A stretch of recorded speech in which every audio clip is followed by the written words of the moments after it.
Daddy, what song is keep your family close? Fall in, fall in, fall in. Oh yeah, fall in. Lord, family. Christmas is a family. From the children to tante, also uncle and auntie.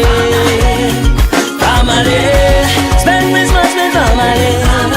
Keep your family close. Life will be sweeter than candy. Well, let me hear you sing. Dulce caramelo, dulce caramelo, dulce caramelo, es la vibra. Dulce caramelo, dulce caramelo. A cada niño necesita una familia.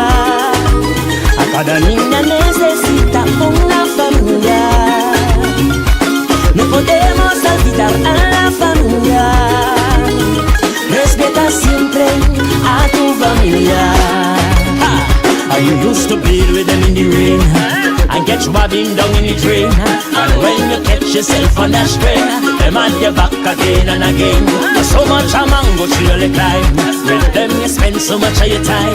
Instead of getting exposed to crime, stay home and have a family line. Family, Christmas is a family. From the children to tante, also uncle and auntie. Family, spend Christmas with family. Keep your family close. Vibes will be sweeter than candy. Well, let me hear you sing. Dulce caramelo, dulce caramelo, dulce caramelo, dulce caramelo. The first ones that you call when times get rough and you take a fall. So when things nice and your money tall, then you should link with to have a ball. Or we should put the family first. About their wings you should always bounce. So when you take and your Christmas toast, just for the ones you love the most. Family, Christmas is a family. From the children to tante, also uncle and auntie. Family, spend Christmas with family. Keep your family close. Life will be sweeter than candy. Well, everybody sing. Dulce caramelo, dulce caramelo, dulce caramelo. Dulce caramelo, dulce caramelo. A cada niño necesita una familia. Cada niña necesita una familia. No podemos olvidar a la familia. Respeta siempre a tu familia. Family, Christmas is a family. From the children to tante, also uncle and auntie. Family, spend Christmas with family. Keep your family close. Life will be sweeter than candy.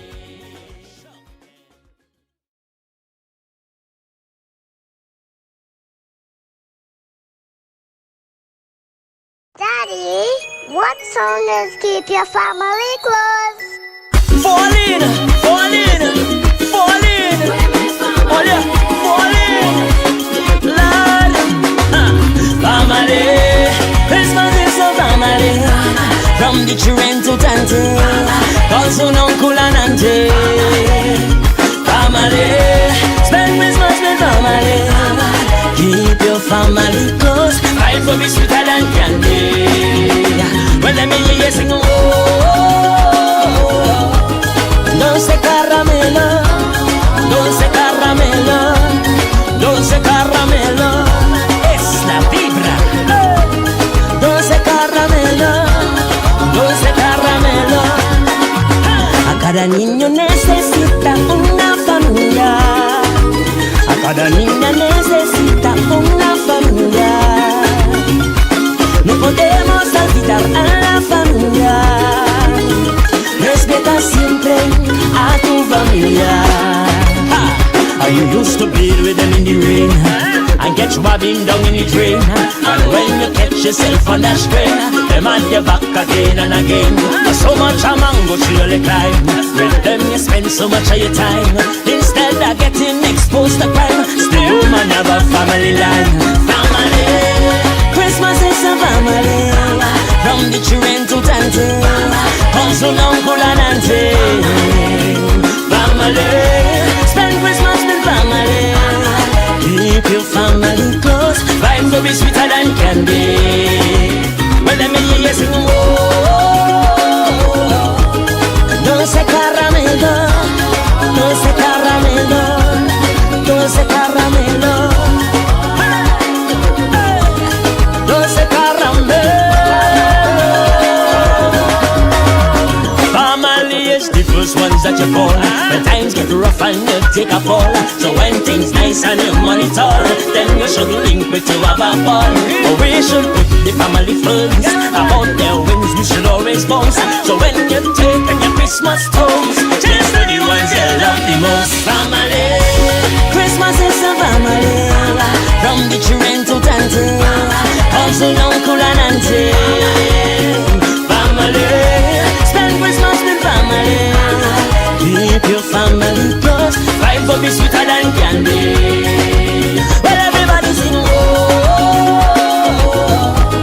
dulce caramelo, dulce caramelo, dulce caramelo, ah, hey, dulce caramelo, dulce caramelo.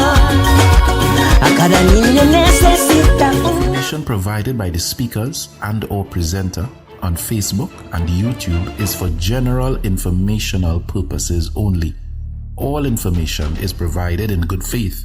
However, Constructive Talk makes no representation or warranty of any kind, express or implied, regarding the accuracy, adequacy, validity, reliability, availability, or completeness of this information.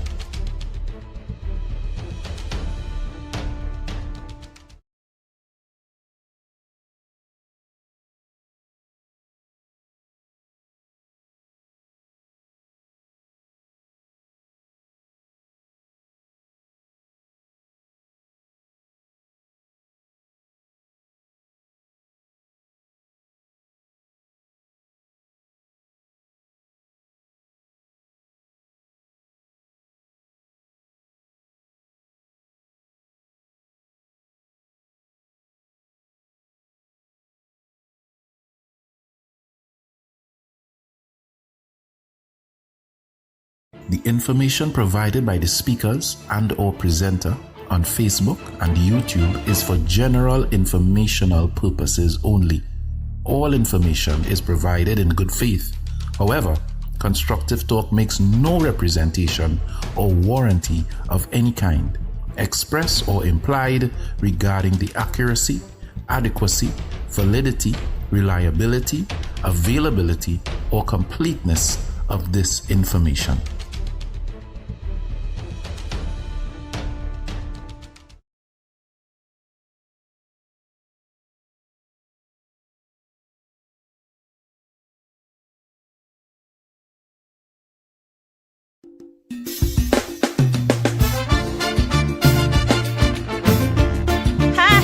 Apostle Dr. Corey K. Grant. Oh, when the river flows, it will bring every dead thing to life. Because he is Yahweh, Alpha and Omega. That's who he is. Invites you to an evening of just worship with the Burton sisters. Jesus, we need a fresh Spoken word. Lord, we love you. Ministry in dance with Faith Over Fear dance team. Come and be ministered to by several worship teams. An evening of just worship at Life in the Word Prophetic Cathedral at 166 Pointe-a-Pierre Road, Fistabella, San Fernando. See you there. Breathe new life in us. Pour it out.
They breathe. Pressure. Jesus. Baila, by what? Jesus.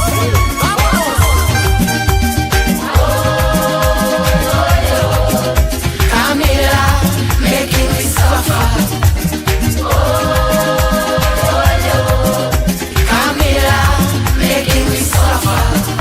I warn all you did not listen to me. But look what's happening now, a good 6 months ain't even past. In every nook and corner, the poor man getting the ass. You didn't like it, rowdy. All right, so I am on this evening. Good evening, Dad. You good? Yes, I'm good. And how you doing? I am cool. I'm just this evening. I ask you to come on because I'm watching what is going on in the public, in the community of in the community of social media.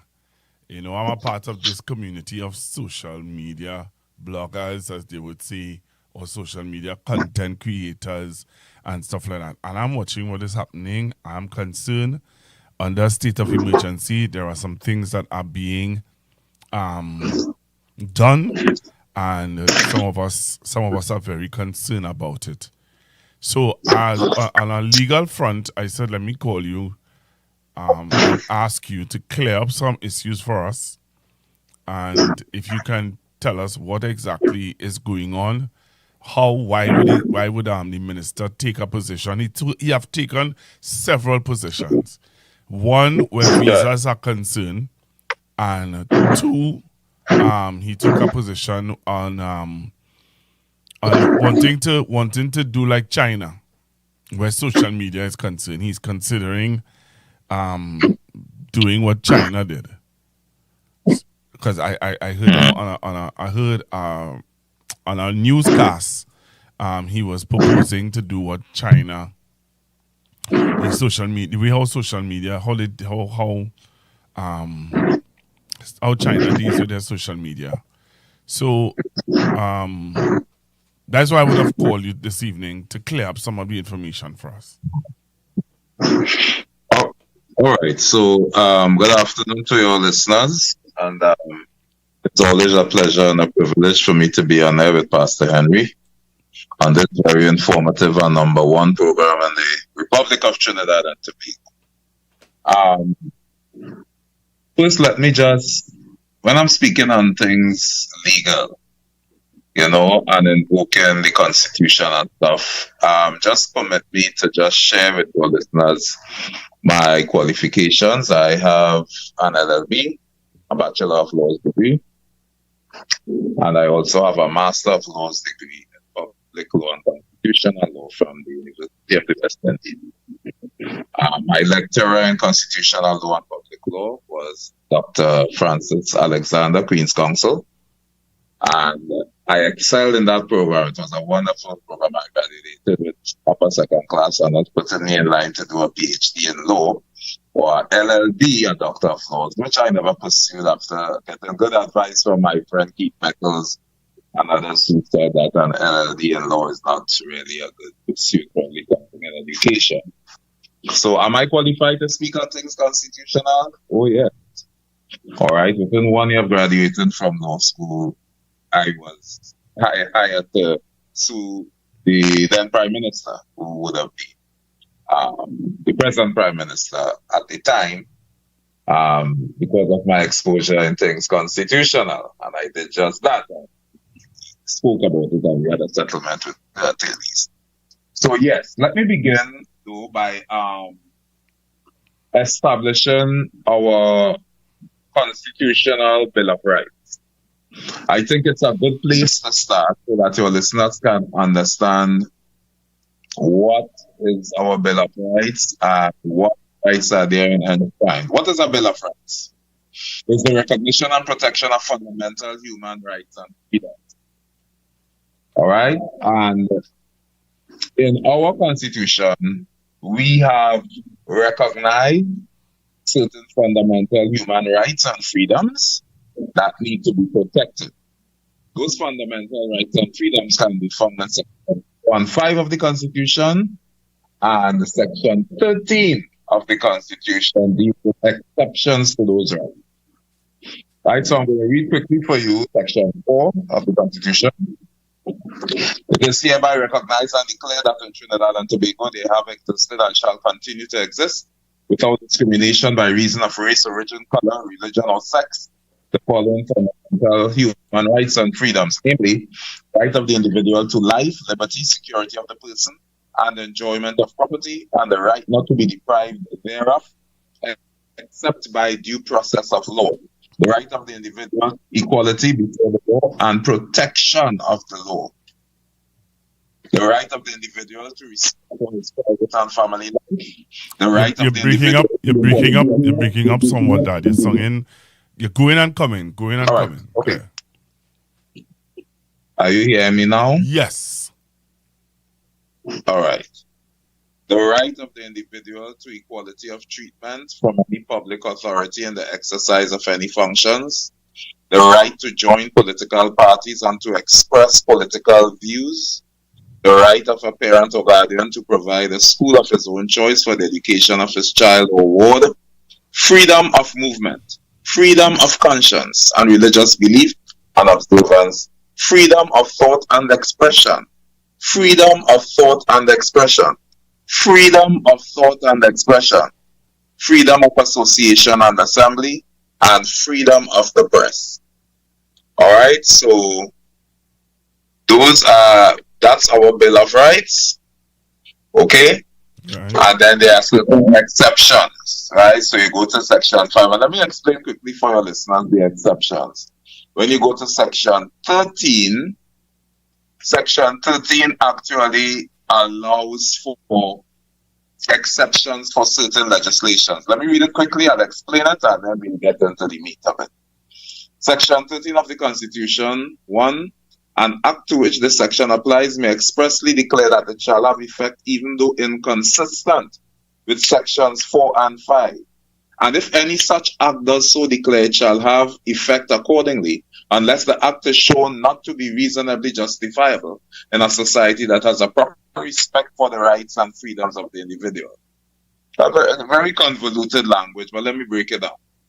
So, Sections 4 and 5 gives us our rights. Are we clear? Yeah. Right.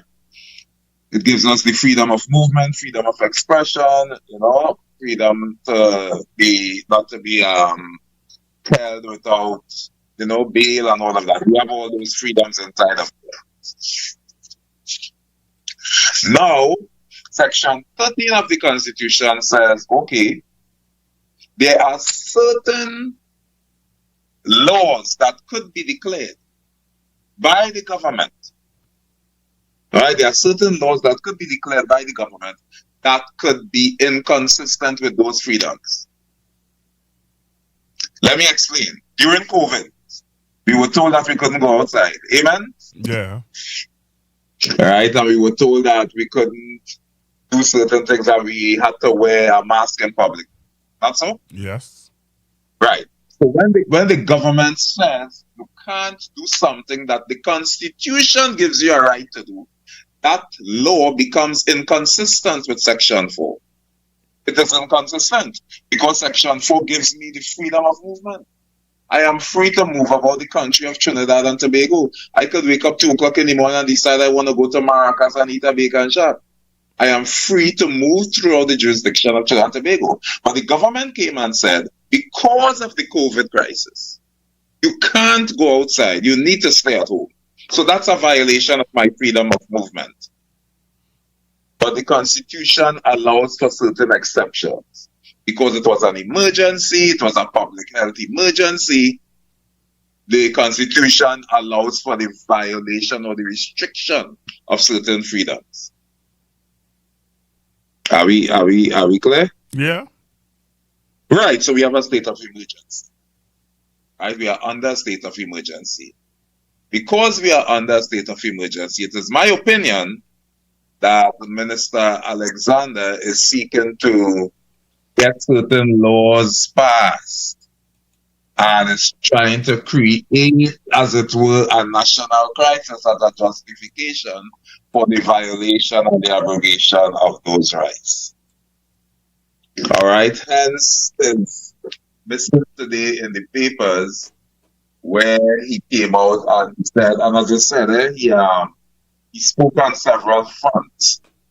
And the first one I want to deal with, if you will allow me, is where I'm reading from the Express. He said to revoke Trini's visas. I don't know if you saw that one. Yes, yeah. And let me just read quickly from it, and I'll get into my opinion on it. Minister of Homeland Security Reg Alexander is seeking assistance of the United States Embassy to move on U.S.-based social media actors, some of whom are dual nationality, and who he says are targeting Trinidad and Tobago by spreading propaganda and fear. All right. Now, he penned a letter to the charge d'affaires of the United States Embassy, Dr. Jennifer Ortiz, and certain contents of that letter was printed in the daily newspapers. And I'm going to just read a short excerpt. In it, he said there are in recent weeks, several individuals holding dual nationality or U.S. residency have been using media platforms, social media channels, and online news programs to disseminate defamatory, inflammatory, and intentionally misleading narratives about our joint mission and the ongoing security operations within Trinidad and Tobago. These individuals openly profit from sensationalism, distort the truth to generate viewership, and then retreat to cities such as Miami and other U.S. locations, while their manufactured narratives fuel tension, fear, and instability here at home. Now, he cited a specific example of something that happened, an event that happened in October 31st. He referenced how international media reports claiming that an imminent military strike on Venezuela was underway, coupled with social media theories and speculation, led to panic buying and traffic gridlock experienced on October 31st, despite the government's reassurance that everything was okay.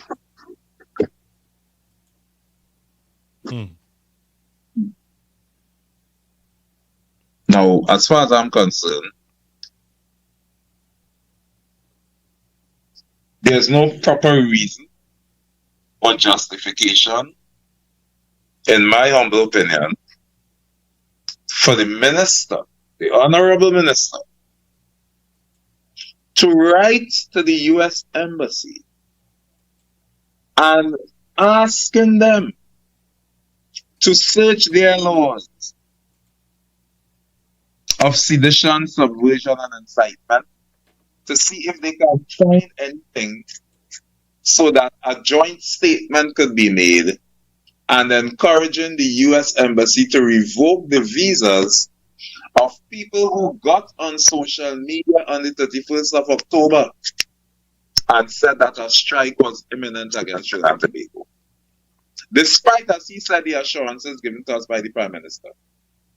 Number one, we weren't given any proper assurances by the Prime Minister that there won't be an attack on Venezuela on Trinidad and Tobago soil.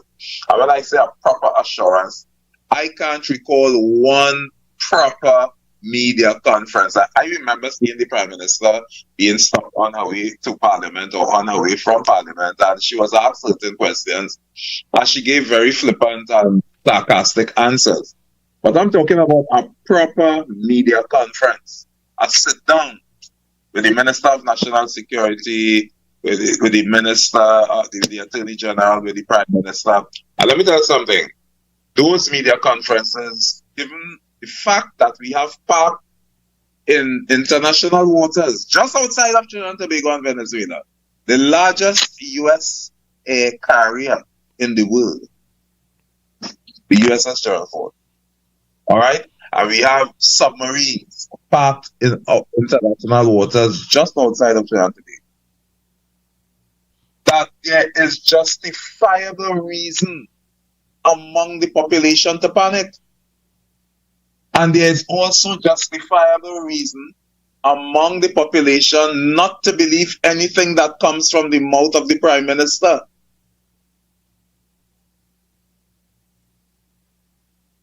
I am not comforted by any assurances from Kamala.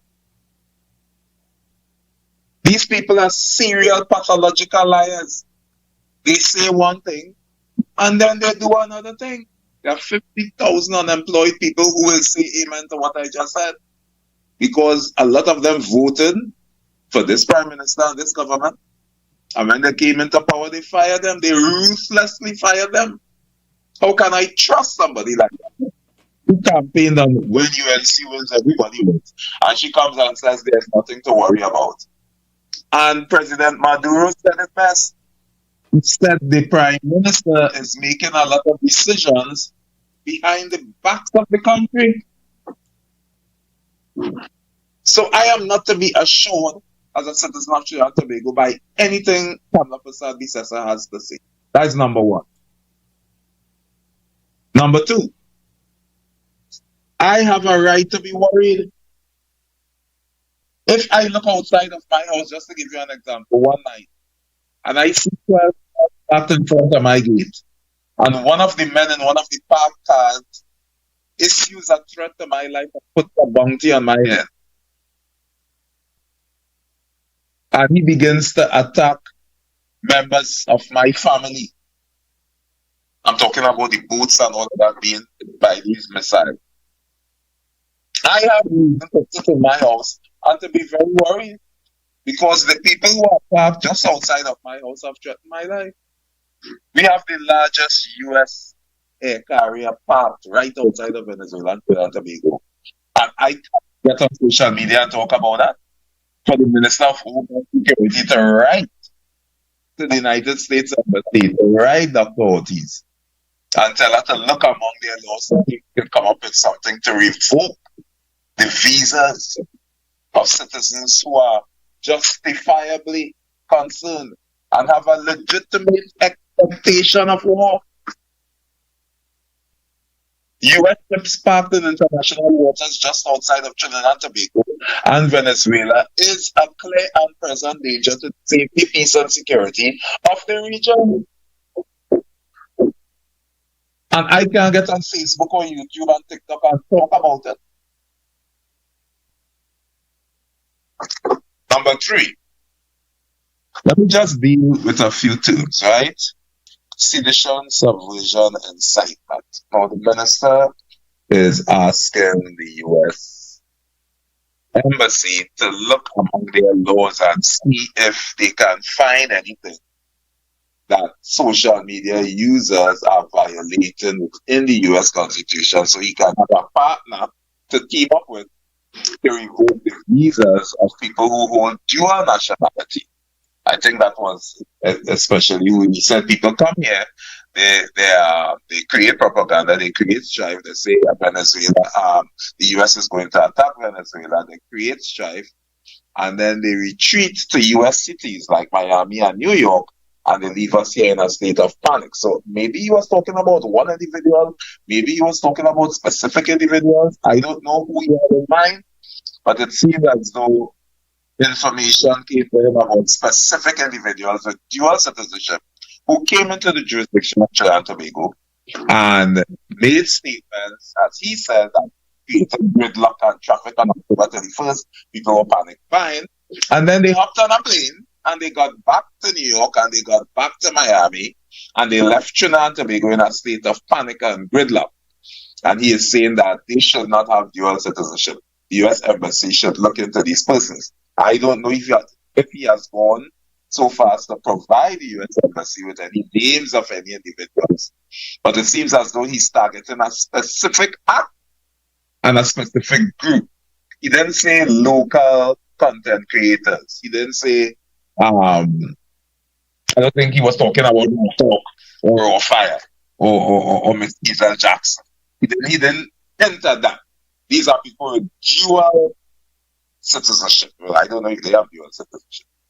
So it's very targeted in that sense. But I am saying, I think it's unfair to the population I have clients who live in Komoto, and my clients told me they saw some huge helicopters big like plane, flying over in formation, taking off from the base in Komoto, 4, 5 at a time.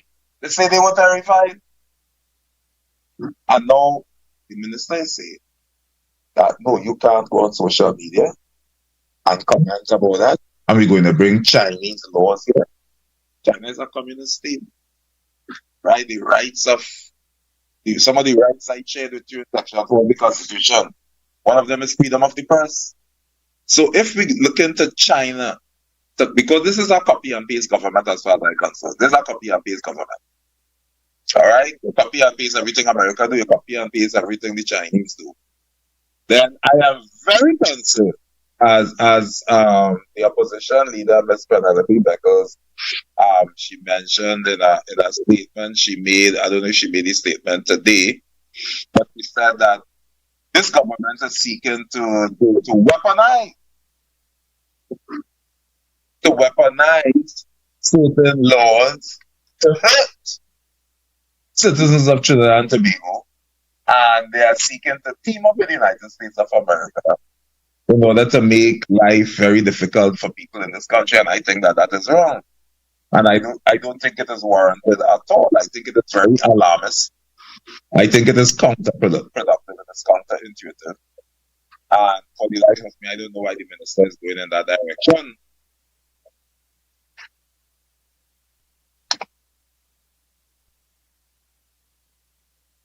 Now, hello?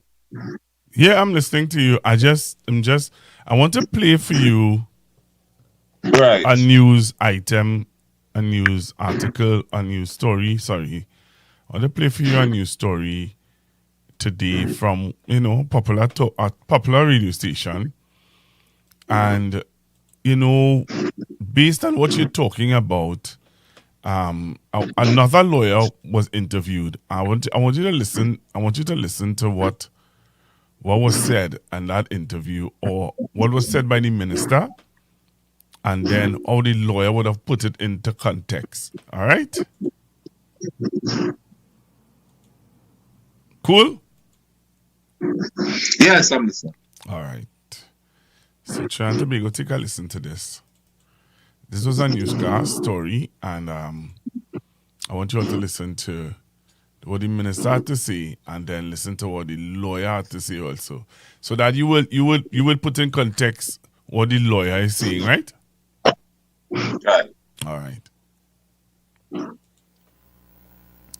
The Minister of Homeland Security, Roger Alexander, says the government is examining legal options to address what he describes as the continued misuse of social media and the spread of misinformation. He says the action of some nationals affect national safety and security. And then now we are seeing people on social media calling on government from elsewhere to come and bomb this here and bomb this one here and kill this one and kill this one here and assassinate here and assassinate there. He said any measures pursued would be focused on accountability rather than restricting legitimate expressions. What they are doing, they are really giving Venezuela information, and Venezuela is sometimes sending out and saying they're not doing this, and half of the time it's not true. and then they are looking to cause an issue between us and the United States, and that is not what we're about. You understand what I'm saying? Because I'm sure you would have heard information too, and you hear the response from Venezuela as it relates to Trinidad, and we don't even understand what they are talking about. Meanwhile, Attorney at Law says, that should be Attorney at Law Zahir Ali, says persons who use social media are not immune from prosecution. Important to place on the table immediately that under Regulation 11 of the state of emergency expressly states that any person who endeavor, whether orally or otherwise, and let me repeat that, orally or otherwise, to influence public opinion in a manner that is prejudicial to public safety. And I think that the way it ended is a significant or the operative part that I want to make mention of. So as a citizenry, your constitution guarantees your freedom of expression and opinion, similarly to the media having a freedom of the press. But when you go beyond your expression to influence opinion that may be prejudicial to public safety and security, that is when it becomes an issue. So I want the citizenry who's listening to understand that striking that balance. Earlier this morning, Attorney Ali said there are laws which deal with such matters and could lead as well to border and sedition charges. While I may have mentioned the emergency powers regulations, we have laws in the form of the Sedition Act that has maintained its position in the law books of Trinidad and Tobago, which is too significant piece of law at this time to be able to hold persons who may be expressing themselves and influencing or threatening public safety and security. I would not go to the civil realm as yet, Marlon. I just remain with the criminal to show the seriousness of these offenses. Yeah. All right, so you heard what he had to say, Dad. What's your view? All right, so freedom of expression is not freedom to say anything. I mean, that is strike law, right? Everybody knows and understands that. We have defamation laws, we have libel, we have slander to deal with people who may go overboard and seek to stir up strife or sedition or whatever. All right, so yes, I'm not in 100% disagreement with the actions of the government against people who go beyond our freedoms and set out to create strife and public disorder. All right, I am 100% in support of that. But what I am saying, I have not seen any evidence from, I think, the arrest of a woman. I don't know if you want to get into that later, but I think I read somewhere where I think it's a citizen of this country. I don't know if that is the person the minister had in mind, but there is somebody who I think went on social media and they posted a picture or something of the prime minister and they were encouraging Venezuela to attack or whatever. And I think that crossed the line. Okay. I think it was the line. You can't do that. Okay. There was a threat against Dr. Avery Brown to take his life. Anywhere I see you in public, I'll walk up to you and shoot you in the head. It needs to be arrested forthright. Okay. Freedom of expression. Let me talk to you, listeners. People. Freedom of expression is not freedom to say anything. You will get locked up. Freedom of expression is not freedom to say anything. Right? Like issuing threats against the officials, issuing threats against the Prime Minister. I mean, you can't post a picture of the Prime Minister of Trinidad and Tobago and tell Venezuela this is where she lives back here. You can't do that. You cross that line, you know. You fly straight over that line in a jet, in a fighter jet. But that's not what we are talking about. I took specific exception to a reasonable panic among Trinidadians. And yes, that person, whoever is the person the minister had in mind that may have gone on social media and said, well, an attack is imminent or whatever, that was the thinking of everybody. And I'm looking to hear something from Mr. Spillage. Nothing. I'm looking to hear something from Mr. Guevara. Nothing. I'm looking to hear something from Mr. Alexander. All he's saying is there's no ships. I have no ships. And no ship was sent to me. I have no ship. And I have no ships. Yes, there is a ship. A big ship. The biggest ship in the world. Parked right outside in international waters. Just outside 200 nautical miles of Trinidad and Tobago from our shoreline. When you study these laws and you understand the continental shelf and all of that. And these ships can strike anywhere in the region because they are armed with Scud missiles and all of that. The biggest ship is here. And the Minister of Homeland Security said, what ship? I am saying there's a ship. And as a citizen of Trinidad and Tobago, I am concerned as to what the ship is doing here. So if I get on social media and I say, you know, wait, look, there was an explosion. There was an explosion in some oil field in Venezuela. And people started to say America started attacking Venezuela. What do you expect people to say? Immediately, public relations machinery of the UNC was supposed to go to work and calm and allay the fears of the public. But all we getting is a lot of flippant statements. The Minister of Homeland Security appears to know not what he is saying. He don't know about any ship. There's no ship. Right? If somebody see a ship, come and tell me about the ship. I don't know about any ship. And we say, yes, there's a ship. All over American media, they are saying, yes, there's a ship. You know, so that our fears were reasonable. And there was a legitimate expectation of war in the minds of Trinidad and Tobago. And I don't know what Kamala has to say. These politicians are serial and pathological liars. And they have aligned themselves with the U.S. And if the U.S. says keep quiet, they keep quiet. If the U.S. say run, they run. If the U.S. says jump, they say how high. How can I trust leaders like that? So you're saying that when you look at what's happening and you put into perspective the statements made by Mr. Alexander, there is cause for concern. Yes. Two statements he made. They trying to bring the Chinese system of governance here as it relates to our freedom of expression. That is a huge problem in my mind. Right? Because China has problems with expression of religion. China is a communist state. They don't believe in God. All right? And the Uyghur Muslims in China are persecuted. Christian minorities are persecuted. Because China does not believe in God. They don't believe in Einstein's theory of general and special relativity. They have all types of problems with freedom of expression. Their journalists are rotten in their jails. And Chinese people do not have access to several American and Western social media platforms. They have their own version of YouTube, their Chinese version of TikTok, their Chinese version of Instagram, and they are very restricted. You can't say this, you can't say that. You could be arrested, you could be beheaded, you could be shot.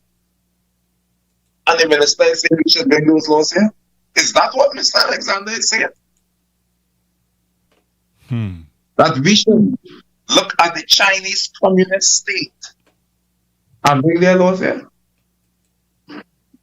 So I'm seeing this is a copy and paste government. They see Donald Trump doing things like that. Donald Trump is always cursing the media, telling people they can't say this, they can't say that, trying to shut down Jimmy Kimmel. He's calling for Jimmy Kimmel, for them to fire Jimmy Kimmel again, because Jimmy Kimmel doesn't like him. He tried to prosecute James Comey. The judge threw that out today. He tried to prosecute Letitia James. The judge threw that out today. He has a problem with freedom of expression. He called a reporter Miss Piggy the other day. You know, the man is a total 100% club. All right? I'm seeing a government trying to mimic and copy Donald Trump and this style of government. What can we do? What can we do legally? What can we do legally to stand up against this? All right, okay, so let me just finish what I'm saying. Yeah. But I do not, let me strike that balance. I made it clear what I have a problem with. I have a problem with the minister saying to curb the freedom of expression of people to go on social media and vent what is in their mind a legitimate expectation of war in the region, too, and that in the absence of very poor public relations by the UNC as to what is going on. We're supposed to have a media conference every other day to keep the people trying to be calm. When you catch them coming from Parliament or going to Parliament, they say something and they jump in the car and they go. They're not talking. They're not speaking. Silence is the code. We have a problem with that. So if you're not telling me anything, I will make up things. because I'm frightened, I'm concerned. I have clients who live near Komoto, near that base, and they were concerned. They said they didn't sleep good that night. And you're saying, revoke their visas. I have a problem with that. I also have a problem with trying to import the Chinese communist regime, curbing of expressions of journalists and writers and artisans. They are in Chinese jails by the thousands for writing books, for authoring books that challenge the government. You cannot speak against the government. One of the beautiful things about the United States of America is I can turn on my TV and hear Jon Stewart or Jimmy Kimmel or Stephen Colbert, right, or Bill Maher wade into President Trump and say whatever comes to their mind. That is freedom of expression. That keeps the government straight and keep them on an even keel. I'm seeing that with the Minister of Homeland Security, Mr. Roger Alexander, saying he wants to consider, he may be considering importing these Chinese laws into Trinidad and Tobago. I have a problem with that. But I do not have a problem with arresting people who seriously violate the laws as it relates to sedition or strife or subversion or whatever. I am 100% in support of finding and locating that person who threatened Dr. Amy Brown. I am 100% in support of dealing with that social media user who identified the residence of the Prime Minister of the Republic and posted it and said whatever, here, strike here or whatever. That's a no-no. You have crossed the line very seriously and they need to be dealt with, especially under a state of emergency. So that's my very balanced perspective on it. Now you ask the question, what can we do? Okay, so what I read today, I mean, we can't do anything unless something is done. What I read today is something that's in the making. He suggested, when he wrote to the U.S. Embassy, and he made certain suggestions to them. So nothing has been done as far as that is concerned. The U.S. Embassy will look at his letter, and they will give a response, and then he said he will take it back to Parliament, whatever, and they'll see what laws can be passed. So nothing has been done as yet. As it relates to the copying the Chinese, I believe he was just talking. I hope he is following what he calls. I think he took a really big step there and a big chance to make a statement. That is something the Prime Minister should do. All right, what about the Chinese communist system of against freedom of expression here in Trinidad and Tobago? But he didn't say we have done it and we're going to do it. He's looking at it, and then they will look to see what they could take to Parliament and see what laws what bills they could present and pass, whatever laws. So nothing has been done yet. So we can't do anything. But if things like that, if it actually comes to freedom and law passed in the Parliament that evokes the visas of Trinidadians with dual citizenship, or incorporate into our legislation Chinese legislation that attacks the freedom of individuals to express themselves, the freedom of the press, journalists and writers, and all of that, yes.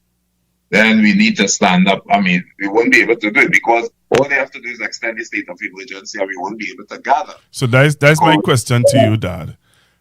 Because there are people who believe that we are using the state of emergency to not raise our voices against what is going on. Is there any legal way? That is what I want to know. Because before you answer that, I want to play for you tonight in the news tonight a report from Gololi. That's not Gololi. I forget her name now. But I want to play for you tonight a report. Listen to this report, right?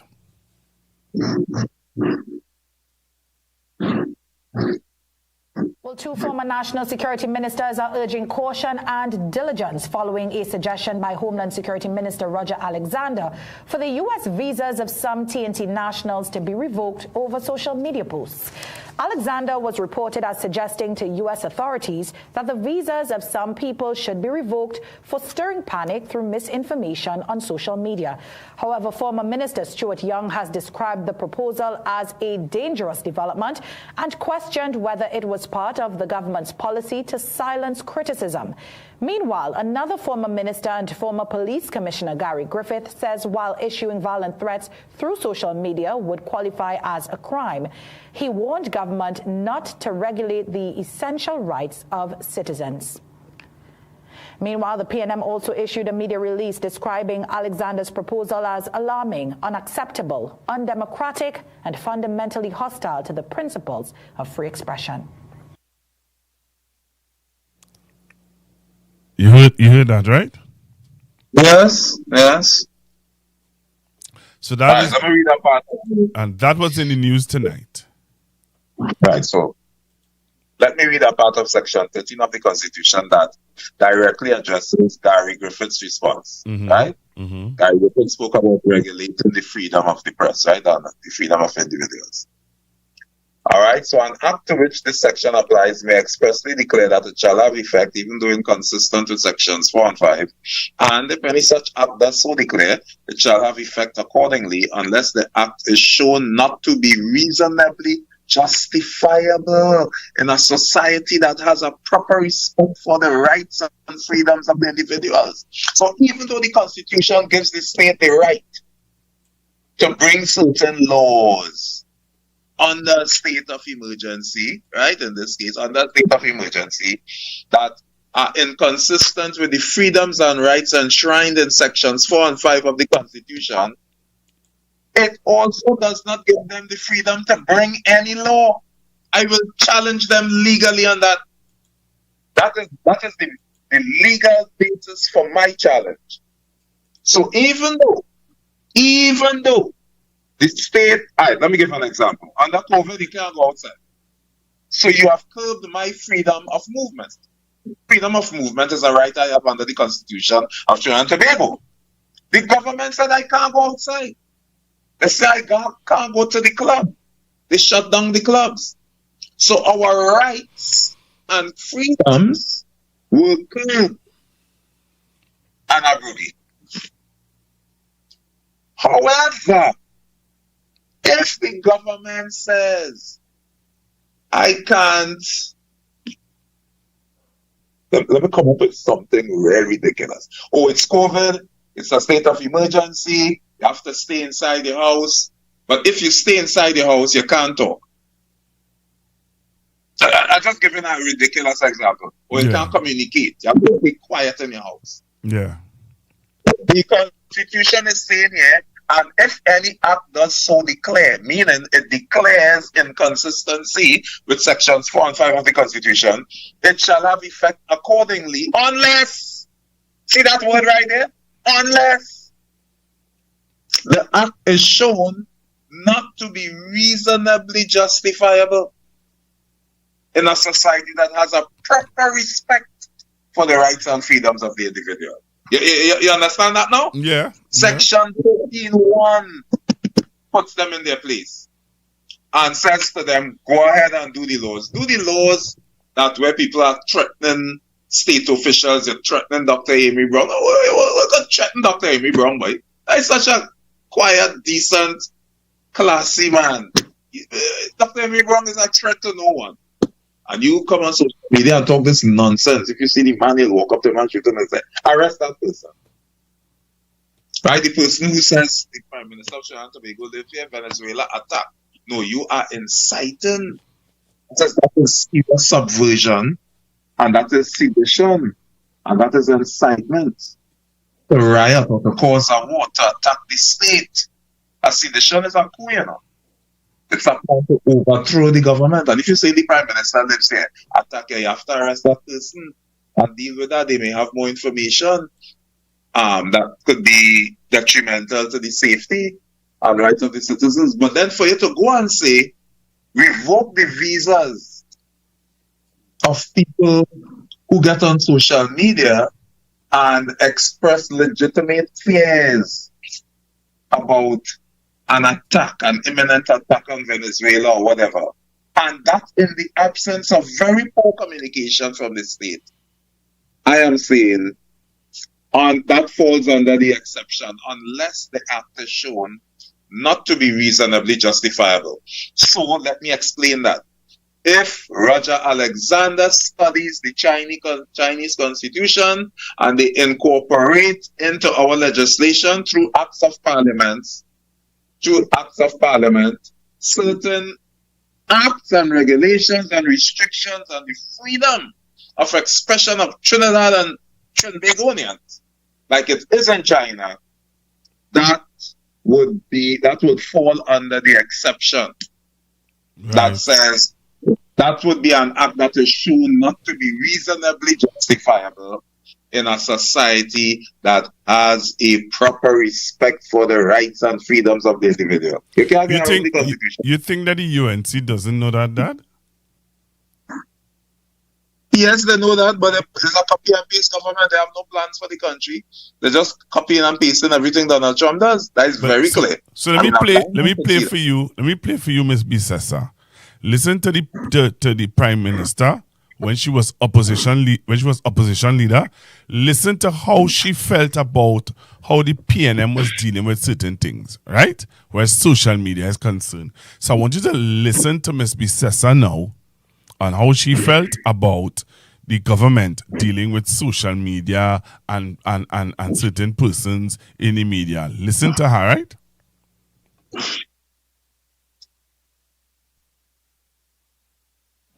So be warned, they will use this law against all their opponents, whether it's religious, civil society, politicians, they will come against us. And I stand to say we must not be afraid to speak out against this government.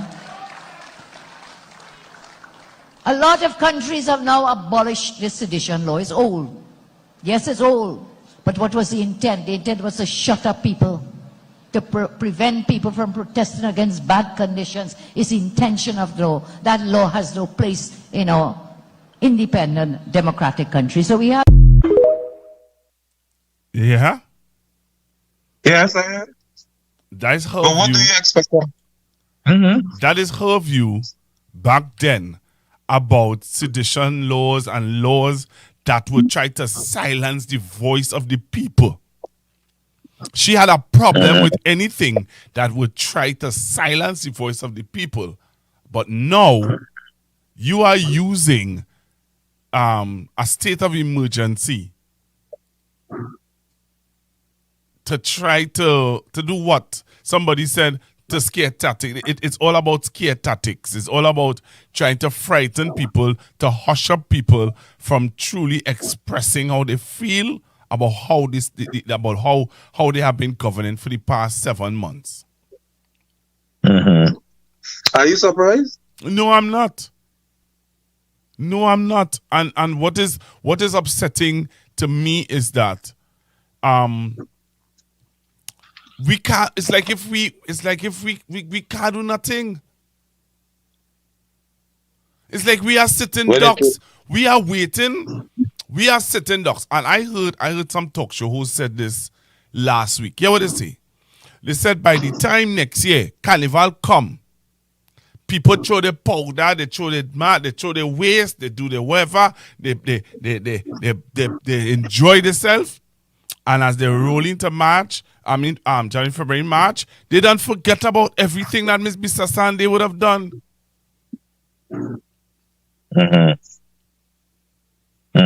You feel the government, you feel they're not aware of that? That we have very short memories in this country. Right? So what can somebody like me do? Sit down here and put tape on my mouth to protest? As a sign of democracy and as a sign of protest, could I come on for 2 minutes and put tape on my mouth and write over the tape, democracy is dead in TNT? Well, let me tell you this. The state of emergency, it is my opinion that the state of emergency is no longer necessary since the ship and the ships, right? That the minister says not there. Yet and still, the commissioner of police is coming, not the commissioner of police, I think it's the minister, Alexander, is saying that since the Americans began bombing these drug boats, these narco boats, and attacking these narco terrorists, that Trinidad is safer now. If Trinidad is safer now, and the crime rate has dropped, the state of emergency, remove it.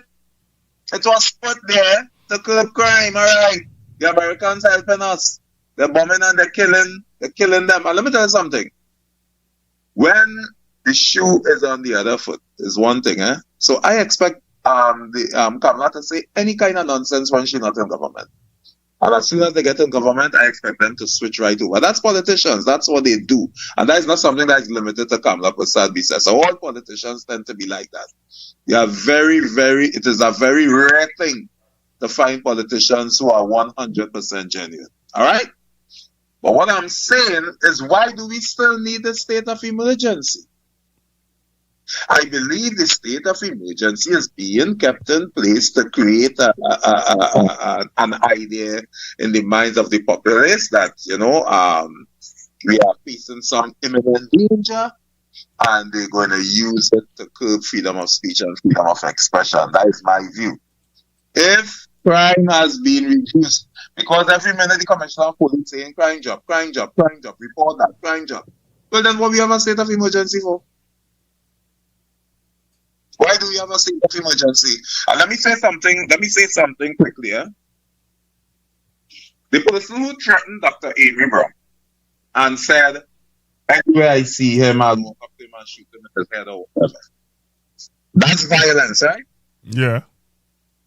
And that is violence against a public official? Yes. Okay. And it is also violence against a public official for the Prime Minister say she'll cuff down Colmembe? That's threatening violence against a public official? Yes. Colmembe a public official? Yes. So when he pointed out Kamala when something was being said that Colmembe thought that fit, the shoe fit on her foot. And she said, why are you pointing at me? He said, why not? And she said, I will cuff you down. And then the same Prime Minister said, load up the matic and empty the clip. Yeah. The same Prime Minister who told America to kill them all violently. Yeah. Do we have a violent Prime Minister? Do we have a Prime Minister who advocates violence? Load up the matic? No, they load up the matic. That was how she said we should treat with people who invade our homes. So she said, I will give you guns. That is what she campaigned on. One good thing she campaigned on. I'll give you guns, and if they come into your house, load up the matic and empty the clip. This is the same Prime Minister who said to the United States of America, kill them all violently. And this is the same Prime Minister who threatened to cuff down Colmembe. So when we hear citizens saying, I'll walk up to Dr. Amy Brown and shoot him in his head, or we hear another citizen say, this is where Kamala living, drop a bomb here, where it's coming from? Good. I want to play for you another clip. I don't know if you're aware of what took place in the news this evening, but I want to bring empty the clip. I want to bring we it just play the clip, empty the whole clip. Okay. I want to hear it. All right. Top of the news tonight. The United States top military officer will meet Prime Minister Kamala Prasad-Bissessa tomorrow. That's right. A media release from the Office of the Prime Minister said the meeting with Chairman of the Joint Chiefs of Staff, General Dan Kane, was requested by the U.S. The Prime Minister said the meeting will focus on bilateral ties, regional security, and efforts to stop drug trafficking and transnational crime. No time or location for the meeting has been provided, but the Prime Minister said details will come come after they hold discussions. The announcement came moments after the Trump administration added Venezuelan President Nicolas Maduro and his government to the U.S. list of the world's most dangerous terrorist organizations. President Donald Trump maintains that this designation gives him the authority to conduct strikes inside Venezuela, though some external experts have questioned the reasoning behind it. Questions were sent to the Prime Minister and Acting Foreign Affairs Minister, asking if this country will follow suit and brand Maduro a terrorist as well. However, no response came.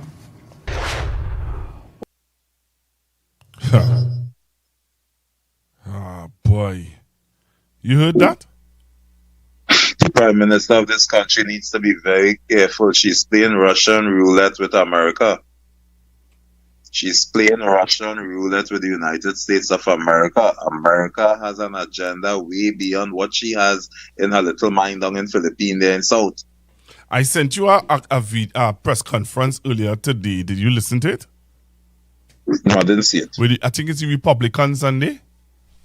I didn't see it. Yeah, they have a real problem. They're having some real issues. They are saying, yeah, they're having some. Yeah, they are saying that what he's doing is not right. They are saying what the President of America is attempting to do to Venezuela is not right. Right, and he's not getting the support of the Republicans and a lot of issues. A lot of them leaving him, a lot of them abandoning ship. Marjorie Taylor Greene, she left. She packed up ship, she resigned, she gone, and that is significant because she was one of his staunchest supporters. You know, and more people who supported him are starting to pull away because they realize that Trump's empire is crumbling. I do not think this man would make 4 years. And our Prime Minister needs to be careful how she aligns herself with him, because when he's out of office and the Democrats take over, I am telling you, it will be a 1929 moment. It will be a 1929 moment. For the next 50 years, the Democrats will rule in the states. I'm not making that up. For the next 50 years, the Democrats will hold governance in the states. After Trump, and that mess he made, people are burning their hat. Dad, don't hold your breath. Don't hold your breath. They said it last time. They had said it the last time. Come on, human beings are frickled. Human beings are very frickled. Human beings, you give them some pizza and you give them some juice and you put them in a little pizza whatever place and you give them $500 and they good again. It's true. It's true. Let me stop fooling myself now, man. People, let me tell you something. You know what is the problem, Dad? And this is the problem. Right? Let us be honest and real with the viewers. And let me say good evening to 2,000 and 2,000 how much of you on the live. Let me tell you something, Dad. Let me tell you this. As you just said, let me tell you this. The problem that we have in the world today, especially politically, is that people don't pass on the history and the information. People hoard information, they hoard history, so much so that, let me tell you something. My son sat down in his class, and my son was able to tell him about 1990, about the coup. And every child in his class did not know about 1990. None of the students, 36 of them, did not know anything about Abu Bakr. They didn't know anything about the coup. And they are 15 years old. And they are going to vote in the next election. Do you know that your grandson is going to be voting in the next general election? Look at that. Look at that. And that is the problem.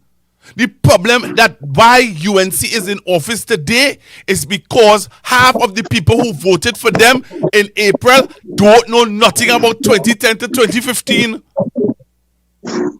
Whose fault is that? The elders.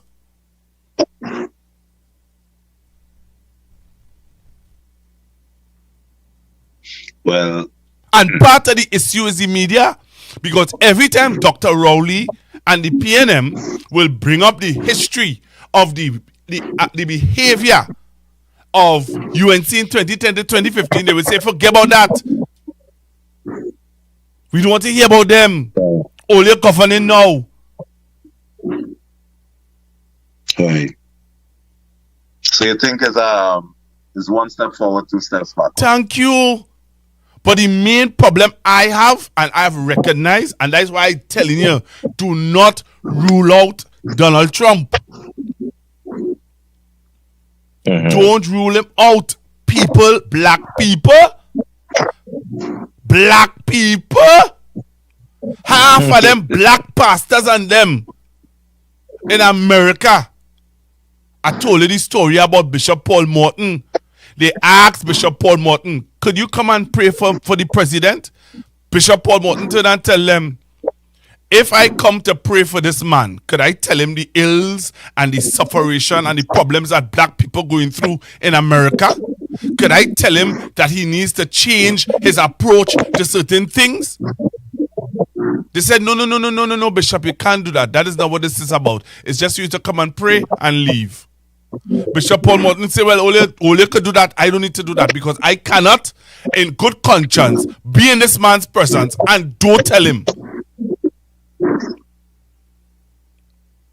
Right.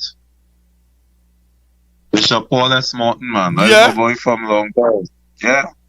So my problem is, and the reality of it is that the issue is that people are not. Let me tell you something. I hear I-95 was playing a clip that the worst person in a country is the uneducated, the person who is not educated about politics. Right. Because the reality of it is, let me tell you something. Let us look, Dad. Let us just reminisce 2 minutes, please. Let me take 2 more minutes of your time. 2 minutes, Dad. Listen to this. 2010. Who did the UNC have in who did Miss Esther lock arms with? What was the trade union man name? That was Errol McLeod. Errol McLeod, yeah. Errol McLeod was the president of the oil trade union movement. Right. Ansel Roshi is the president of the oil trade union movement, who has joined lock arms with Miss Vicessa and saying to us in Trinidad and Tobago that she is the best prime minister this country ever had.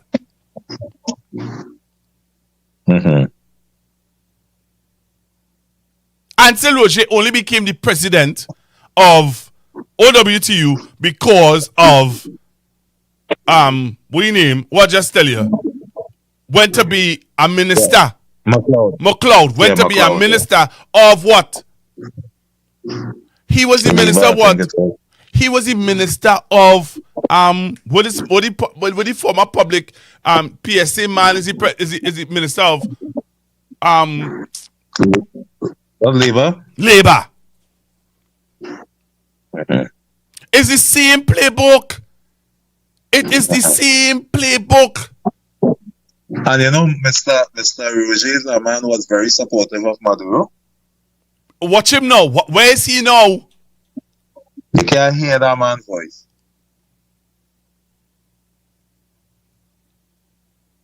But so I'm looking at. We as a nation and as a people falling into the same trap over and over and over again. And you know what? Just to forget the lessons of the past are doomed to repeat them, eh? And that is what's happening in Trinidad and Tobago. You see what happening in news tonight? Yeah, now, when I finish this interview with you here, it is drama, you know. Because, Dad, you can't tell me Felicia do the same thing that Watson Duke do. Watson Duke sit down in the office and tell public servants, I get an envelope here. I have an envelope. I got an envelope. But I will not open the envelope. Felicia come and tell her she get the 10%. on the news tonight, they're telling the CPO, the acting CPO and the CPO say, hey, we never say that no 10%.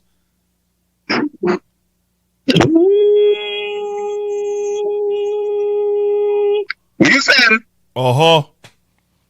I missed the news tonight. What you just said it? No, what you just said? Yeah, that's what I just said. That's what I just said. But you know what? Nah, you make that up. Look. You had that clip? Let me tell you something now. Don't play with me, you know. You had that clip, son? Don't play with me, you know. Because you know me and Felicia. You know me and Brian Manning and Felicia. You have it out for Felicia. Don't play with me, eh? Don't play with me. Don't tell me all the envelope. I saw the video with her thing in the envelope. And saying yes, we have the offer here from the CPO. You are saying that the CPO came and said he never made an offer? I go play it for you. Nah, man. No, well, you make that up. Okay. Well, I will play it for you, and you tell me what you hear in the news. What I play in the news is not true. Right? You are telling you that? But you are me in a mess, you know. My night was going good, you know. Let me tell you something, eh? You telling me Felicia made that up? All right, so listen to the clip.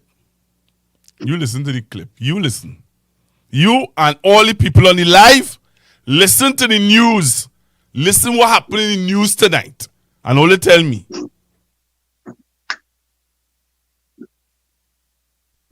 Despite the Public Services Association claiming it received a formal 10% wage increase offer from the Office of the Chief Personnel Officer last Friday, CNC3 News has been reliably informed that no such offer was made. We understand what was given to the PSA was that a... Wait is you hear it? We just here. Nah, boy. I mean, nah, boy.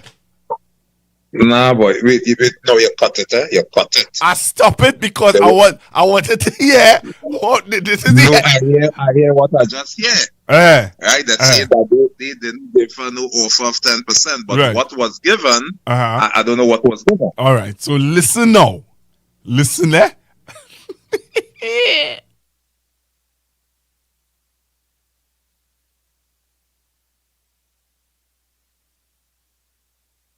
Despite the Public Services Association claiming it received a formal 10% wage increase offer from the Office of the Chief Personnel Officer last Friday, CNC3 News has been reliably informed that no such offer was made. We understand what was given to the PSA was that a 10% offer would be made subject to negotiations. As Akash Samru tells us, the letter given to Thomas and the PSA on Friday did not have the details that normally accompany a formal letter from the CPO.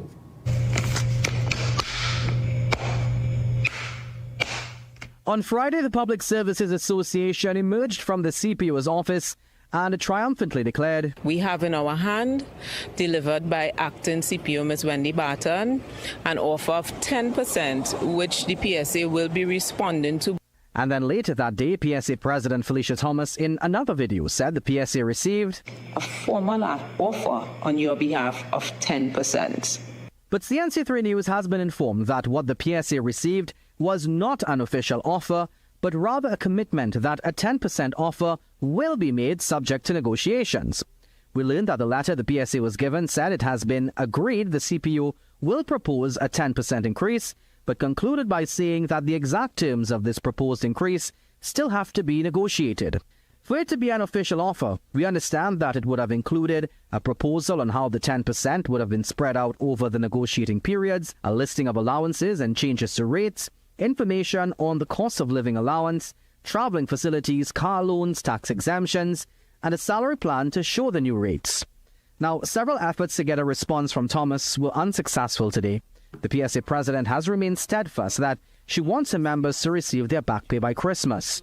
However, former PSA President Clyde Weatherhead believes that will be a significant challenge, not only with the paperwork involved, but government having to allocate the money, given that it was not provided for in the recent budget. Akash Samaru, CNC3 News. All right. So she came out of the meeting and said we have an offer, but it was not a formal proposal, because once there's a proper offer, it shows the breakdown on how it is going to be paid and when it is going to be paid. What she got from them was a commitment that they would make an offer, they would commit to an offer of 10%, but subject to negotiations. And those negotiations are based on the state of the economy. So I do not believe that Felicia Thomas was being honest in coming to 65,000 public servants and saying, we have an offer, a proposal. It was not an offer or proposal. It was not a formal proposal. It was an offer of a commitment of 10% subject to negotiations. Once it is subject to something, then it could disappear. Or it could remain, but the conditions could be onerous. And one commentator said, once you're subjecting it to negotiations, it could mean the firing of thousands of public servants to make that money, because the government does not have that money to pay that. You're talking about billions of dollars. On that note, you're talking about $60 billion, eh? On that note, right? Let me play the boss. Let me play the boss now. I can play the boss. Who's the boss? Let me play the boss for you. Yeah. Let me play the boss. And listen what the boss had to say. Let me say here tonight to public servants, wherever you may be, if your president succeeds in removing the PNM from office, many thousands of you will follow that by removing yourself out of your jobs. And let me tell you why. The government of Trinidad and Tobago, led most of the years by caring PNM governments, have taken on the responsibility of ensuring a quality of life for people in this country that is now at the level of almost impossible to fund beyond where we are. In a $60 billion budget, the largest expenditure in that budget is on the monthly payment to public servants wherever they might be. Every month, on average, not just public servants on the Gazette, you know, the government supports the payroll of some state enterprises. If WASA doesn't get a $200 billion from the Minister of Finance virtually every month, WASA workers cannot be paid consistently in the way that they have been, you know. But as Prime Minister, I could tell you, the hardest job of the government and of the Prime Minister is to ensure that there are revenues coming in on one side to ensure that expenditure can be supported on the other side. And nobody could give you any other equation. The singular equation that you should be concerned about in this country now is what is our revenue situation and what is our expenditure situation. If you listen to the PSA leader and the UNC and their campaign in 2025, all they are concerned about is improving and expanding the expenditure side of the equation.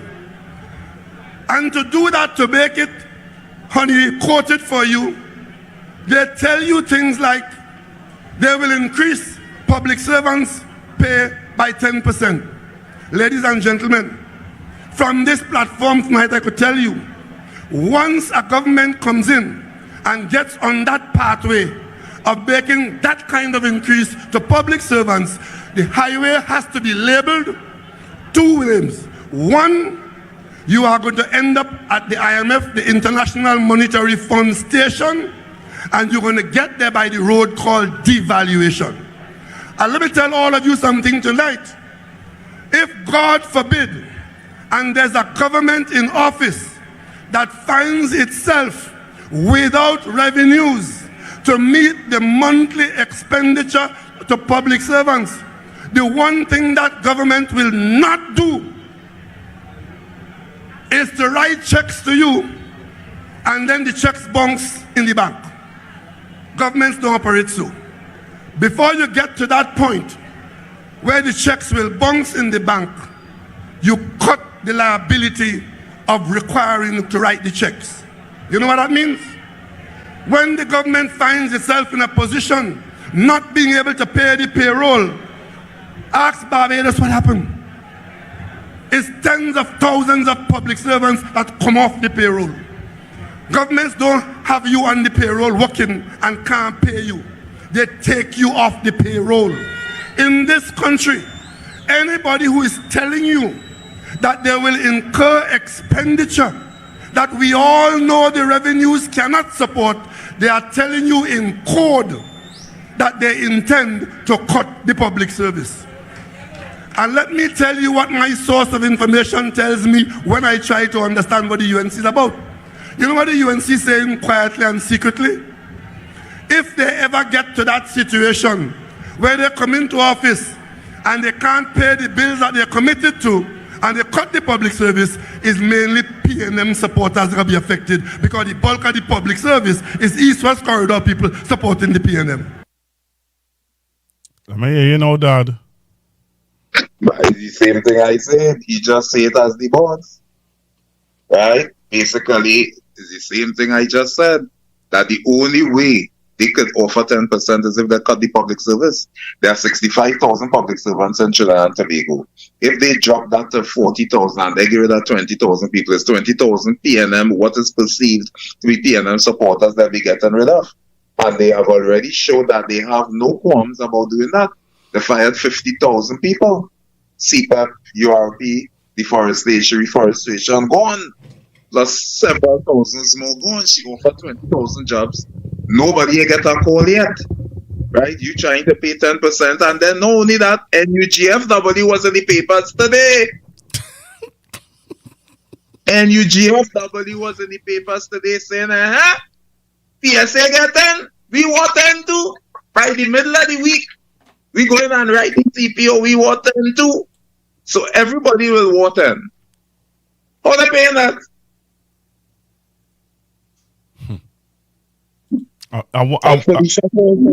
My disappointment is that Felicia fell for that. She fell for what? Leave me alone now. No. Don't try to make it look as though they fool Felicia. No, don't do me that. Felicia know what she was doing. Yes. Don't do me that, Dad. No, don't do me that, Dad. Well, then she's a wicked person. If you saying that Felicia deliberately got into that and willfully did that, even the 65,000 people who is under her stewardship and care, yeah, then I have no other conclusion to come to that she's a wicked person. No, she ain't wicked. She ain't wicked. People wicked to themselves. People are wicked to themselves to believe them. That is what it is. Because I want to know.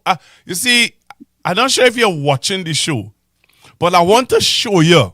I want to show Trinidad and Tobago why you see, me at this deck for black people, not me. Leave me alone. I want to show you all what you talking about. People lose their work in CPAP. People losing their work in HEC. People lose their work in URP. People lose their work in forestry. Young people not getting their land to plant and to farm. You Dad, interview Foster Cummins right here. I want to make sure you could see what I'm going to show you. You need to get a phone, get something to show you why you see me. That me. Only leave me alone. Let me tell you something, Dad. I I watching this thing, and I say to myself, if flour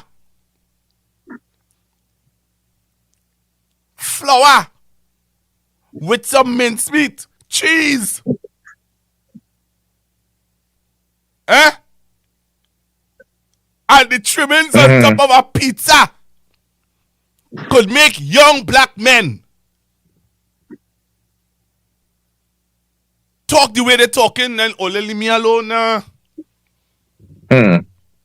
want you to see this, you know. I don't know. You have a phone in front. You're watching the show? Let me pull it up. You need to pull it up. You need to pull it up and watch what I'm going and show Trinidad and Tobago. Ole, we in for a ride, you know. We in for a good ride for the next 5 years. We in for a ride, boy. Felicia never opened the letter. Let me tell you why I don't. You saying she wicked? She not wicked. The woman is not wicked. What are I doing in YouTube? Just Constructive Talk TNT. Wicked. Let me tell you something. Felicia is not wicked. Felicia is not wicked. I'm sorry. I disagree with you there. Felicia came out of our meeting. Tell people, you know, she get a letter. You never open the letter. You never post the letter. But Trinidadians just believe you get a letter.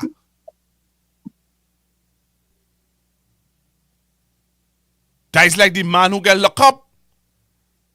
The man who get locked up pretending to be a doctor. Because he have a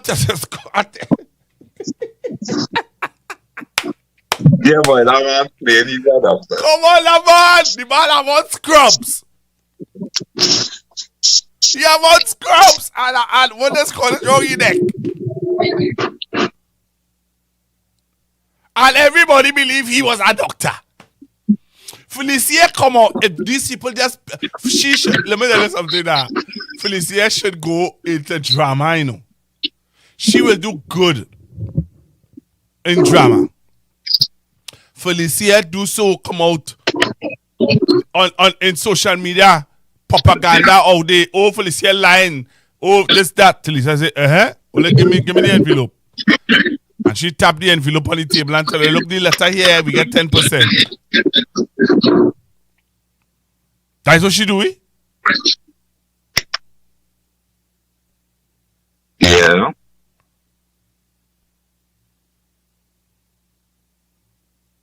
So I'm gonna play for you now. Watch what these brothers and them sell you out for. You want to see what black man sell you out for? Take a look and listen to them, Dad. You hear me? Listen to what they have to say. Good night, Honorable Prime Minister. I'm outside with our UNC family, all the brothers and sisters, and we just want to say we love you. Our that, Rollies and the whole country, down attack. Auntie Kamala, we love you and we know you're doing your best. Auntie Kamala, win them now. Once today, then we say, boy, I just want you to do an excellent job and we love you all the way full on jet to your thing. Auntie Cams, we love you. Loving you also, Auntie Cams. Pizza.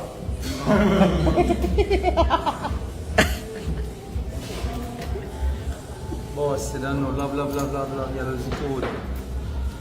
Auntie Cams, you don't know, we love you and we can't stop loving you and we'll always love you. Love in the house, mother, love in the house. Listen, love mother of the world, we love you. Auntie Cams, love. Mwah. Can't love. Maka. Love, yellow is the quota. Yellow is soda. Boss, love you.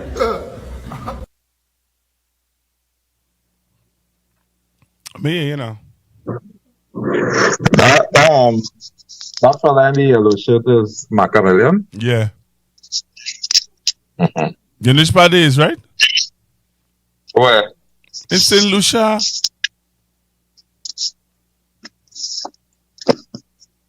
In St. Lucia eating pizza. St. Vincent. Well, they're going over to St. Vincent too. Yeah, because they carry over a team there to support the opposition. So you tell me, man with pizza in his mouth. Mm-hmm. Mother, we love you. Yeah. Mm-hmm. Sell out for a slice of pizza. A slice of pizza, you know. I'm not playing one more time. People begging me to play it again. People begging me to play it again. Dad. People can't believe what they're seeing. You understand what it is I just tell you? People lose their job in CPEP. People lose their job in URP. People use their job in forestry. Young people can't get a land to plant a farm. Eh? We want to continue? How much are the youth programs? How much things happening in this country? Doggy look a bone. Yeah. Doggy look a bone. I'm not surprised. Very few things surprise me with my people, you know. Let me play it again now. People want to see it. People, if you see people come on the live to see this thing, eh? I don't know how it's spreading, but it's spreading. Let's see what it is we brothers sell out for. Listen to that. That, you know, I sound stupid saying this, but listen to me. They ain't get Chinese food, you know. Katsu kai fan. They ain't get Chinese food, you know. Lobster. They ain't get lobster and shrimp. What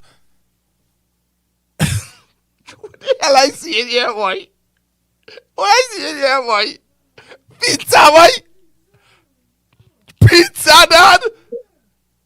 Yeah. Nah. This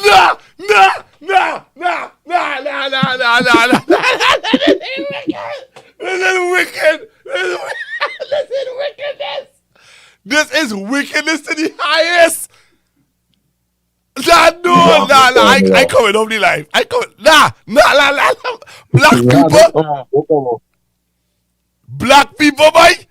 Oh, Dad, look at this star. Look at this star. Let me look at it one more time. Look at it one more time. Wow. Good night, Honorable Prime Minister. I'm outside with our UNC family, all the brothers and sisters, and we just want to say we love you. Our that, Rollies and the whole country down at Auntie Kamala, we love you and we know you're doing your best. Auntie Kamala, win them now. Once today done with the boy DT, I just want you to do an excellent job and we love you all the way for 100 to your team. Auntie Cams, we love you. Loving you all, man, Auntie Cams. Pizza.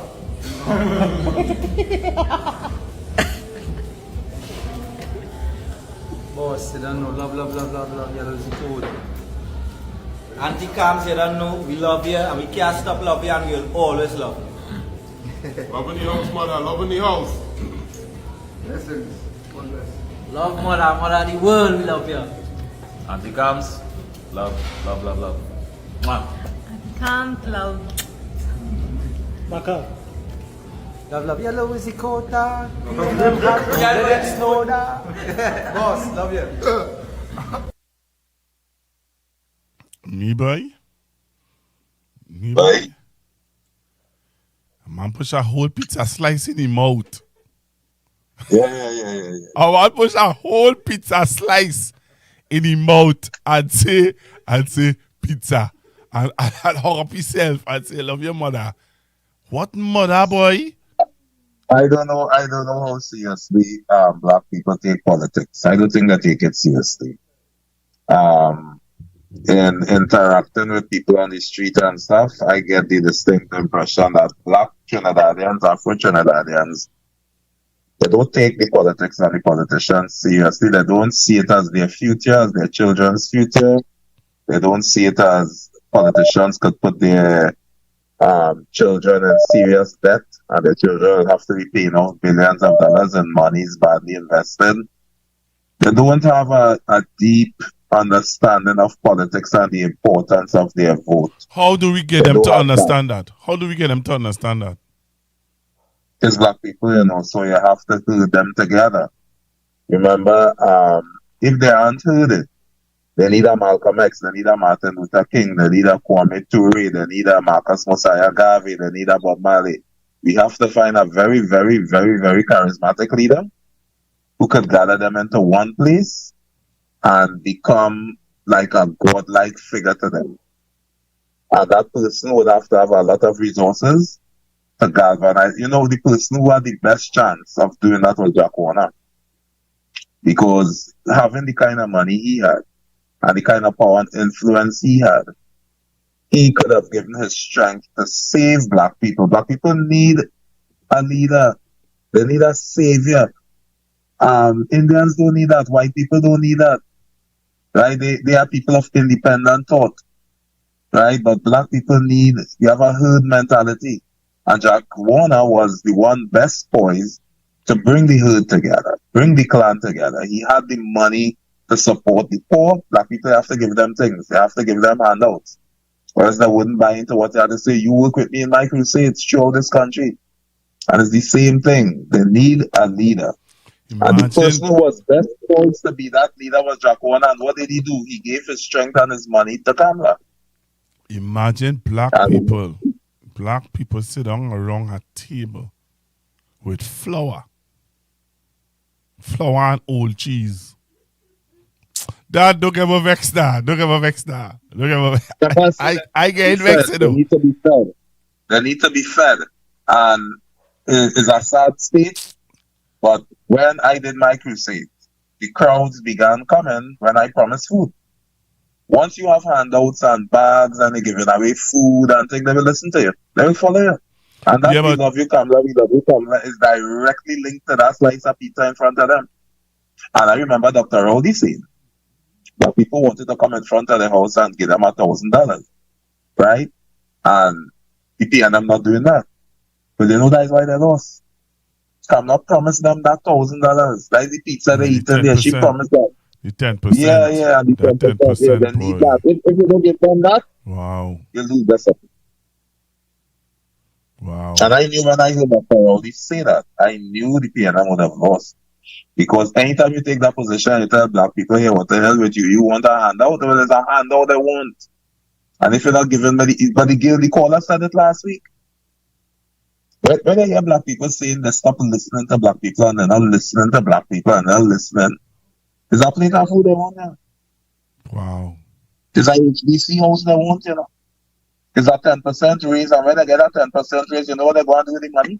They're going to give it right back to the Indian businessmen, They're going to give it back to all the groceries owned by the Indians, all the families owned by the Indians. No. And they're going to buy an old foreign used 8-year-old car. Yeah, boy. They're going to give it right back to the 1%. Yeah, boy. I hear a man say that, a man say that Miss Bissessa give him a lifeline. She actually giving him a 8-year-old car.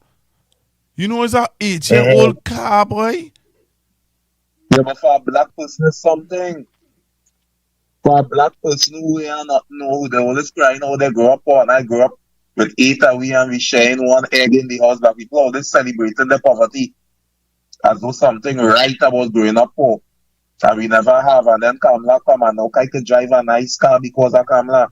I could drive a nice old Mercedes Benz, but Kamala, God bless you, is the best thing. Because you know that was the celebration of Basdio Pandey. You heard a lot of black people, even on 91.9, a man come on and was and wanted to kiss Basdio Pandey big toe because he giving you the opportunity to buy a car. I don't want to laugh that much. The big hairy rusty nail toe. You want to kiss it? Yeah, because you get a car, right? So let me be real now. But listen to this, though, Dad. What you're seeing, I just want to endorse what you said earlier on about black people wanting a leader. Let me tell you why. You remember there was a project called the Black Caucus? Yeah. The Black Caucus, you can't tell me about the Black Caucus, you know. You see, you can't tell me nothing about the Black Caucus. Yeah, I work in the ants nest of the Black Caucus. The Black Caucus use 91.9 as their medium to get the message out. So you had William Monroe, Gladiator, David Muhammad, we name all of them, all the heavy rollers, to influence about 100 and something thousand black people to give $100 towards getting their own price smart model grocery. You hear me? Yeah. And black people bought into it. A lady called the radio station. She cried the day when she see the Black Caucus billboard on the highway. She called in tears. Oh God, I feel so good as a black woman to see me up in the sky. Black people want something to be proud of. And they want a leader who can put them on that high.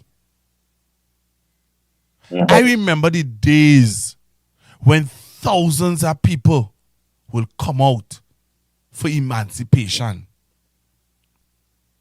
You hear? That'll happen again. Black people want a life. Black people want a lifeline to hold on to.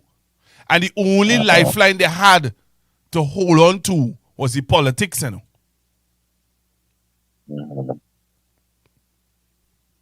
You have to give them something. They think about this life because a lot of them do have much in this life. And so they think about their own present life. Kamala giving me a car to drive. I don't care if it's 8 years old. For the first time in my life, I could own a Mercedes Benz, a old Benz. I could own a old BMW. I could drive a old nice car that I couldn't afford brand new from the 1%. The 1% don't like me. Kamala like me. Kamala take off $1 off of gas. Kamala like me. They don't like me. And if they can't get those handouts and that leadership from a black person, they'll switch in the morning to an Indian person. But you realize that there were two East Indian persons there. There were three. The man who started, and I don't know, I can't remember who he is. I just can't remember who he is right now. And none of them eating. But listen to this though. The East Indian guy at the end of the table never say mother. Right. He never say mother. All he say good night. No. Yeah. But all of them who drama themselves. Hey, let me come off on this live. Eh? You see me? You see me? I can't deal with this, boy. I can't deal with this. No, nah, boy. Nah. This can't be right. Remember what I just said? I said Jack Warner was the person who was best poised to be that leader, but he gave his money and his strength to the Indians. And he also said, he was reputed to have said, that he will take out his heart and give it to an Indian. And it wasn't long before he was cursing Kamala on the stage and calling her this and that. He and Gypsy, they gave their strength and their money and their time and their resources and their energy to the Indians, and the Indians turned around and cursed them. And then they ran back to black people to start the ILP, which turned out to be a colossal failure. Right? Let me ask you this. That I let you go now that. I know I keep you on now. Right. But I want to ask you something. Yeah. I want it to answer me honestly. Right. Listen to this, Dad. Miss Kamala Persad-Bissessar stood up on a platform and was upset with Miss Camille Robinson-Regis for saying Kamala Shushila Persad-Bissessar. She said, at least I have a name. from my ancestors. Where you get your name from? Your slave masters. All of them who calling she mother.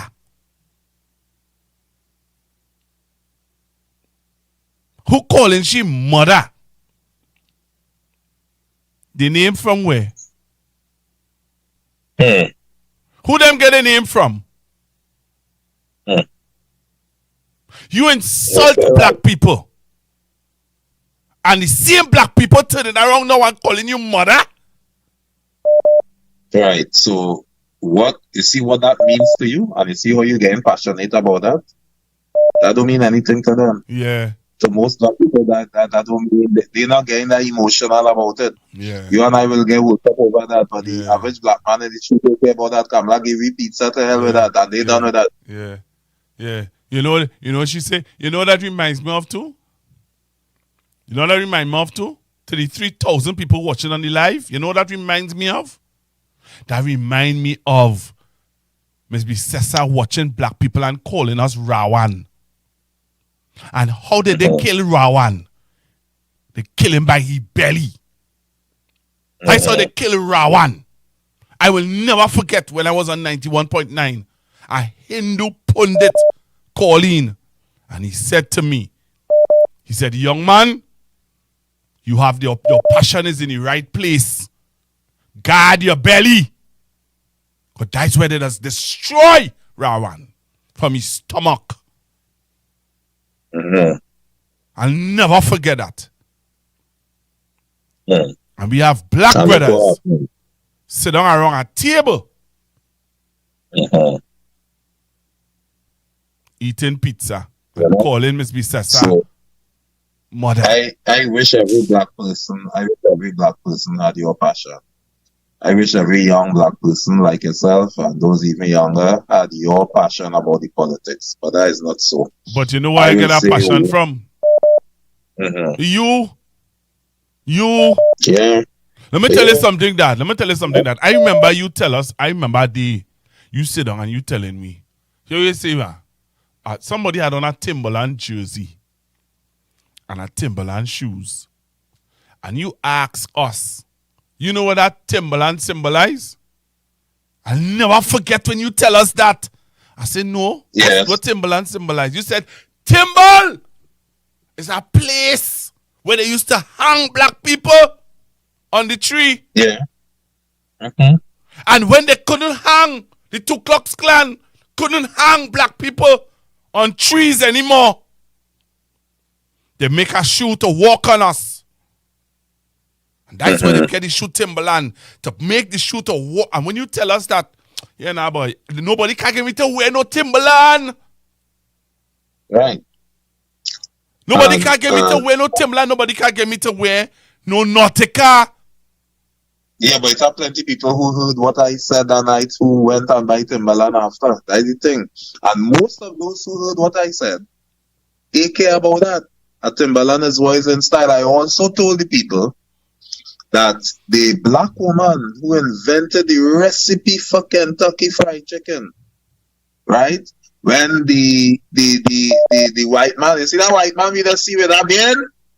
Yeah. It's a black woman's recipe he stole. And when he launched his brand, they did not have chicken at the end. He said this chicken is Kentucky Fried. But Kentucky Fried is a term they used to use when they burn black people on the cross. It had a way they used to burn them in Kentucky, in the States. They had a way they used to burn them. And they used to say that black man, he was Kentucky Fried. He was Kentucky Fried. It's not how they burn them normally. They had a way they used to burn them in Kentucky and keep them on that cross there burning and burning. They had a way they used to do it. When he came out with the chicken, he came out with this Kentucky Fried, and he couldn't get it registered because there was a protest because they say it was racist, and he was a member of the Ku Klux Klan, and he was referring to how they burned black people. You see last time he said that here tonight. Little criminal and them who hear this. They're going on by the PFC tomorrow.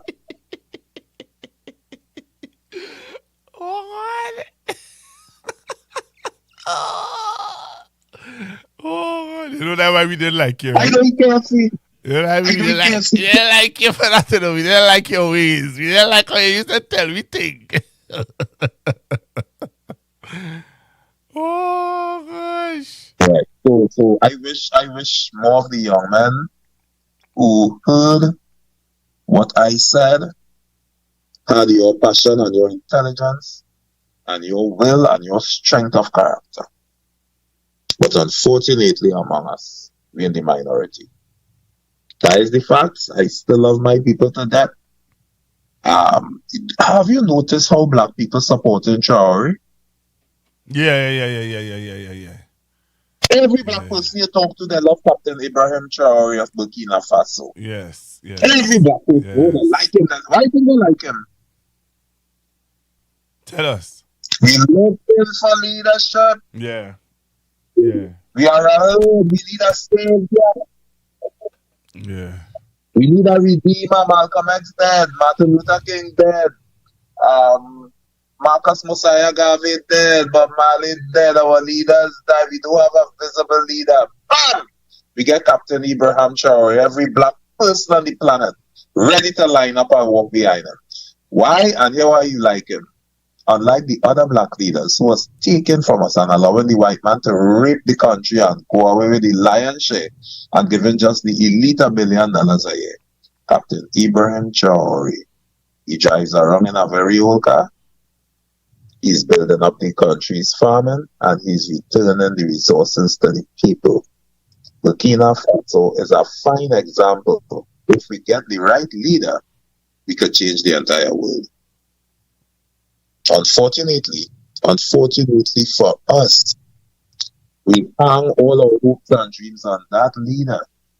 And if that leader dies or that leader passes away, we don't have the internal strength and testicular fortitude to stand on our own and reason out and figure this thing. And when the leader dies, everything dies. That's that state of affairs. Anyhow, I want to thank you, Dad, for being with me. You're very welcome. And again, I want to thank you publicly for what you have placed in me. And I can't tell you I'll be perfect, but I'll continue to make you proud.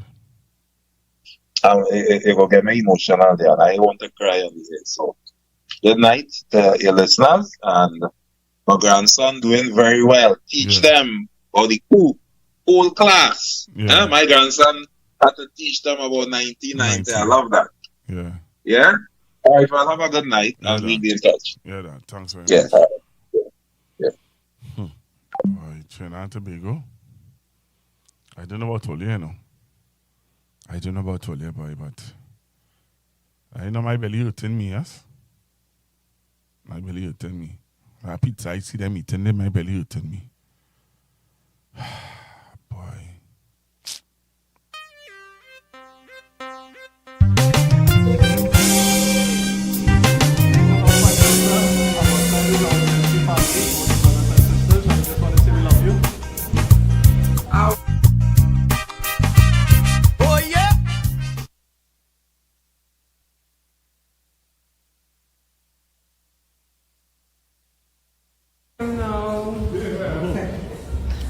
What today you don't know say boy DT, I just want you to do an excellent job and we love you all the way for 100. Do your thing. Auntie Cams, we love you. Love any old man, Auntie Cams. Pizza.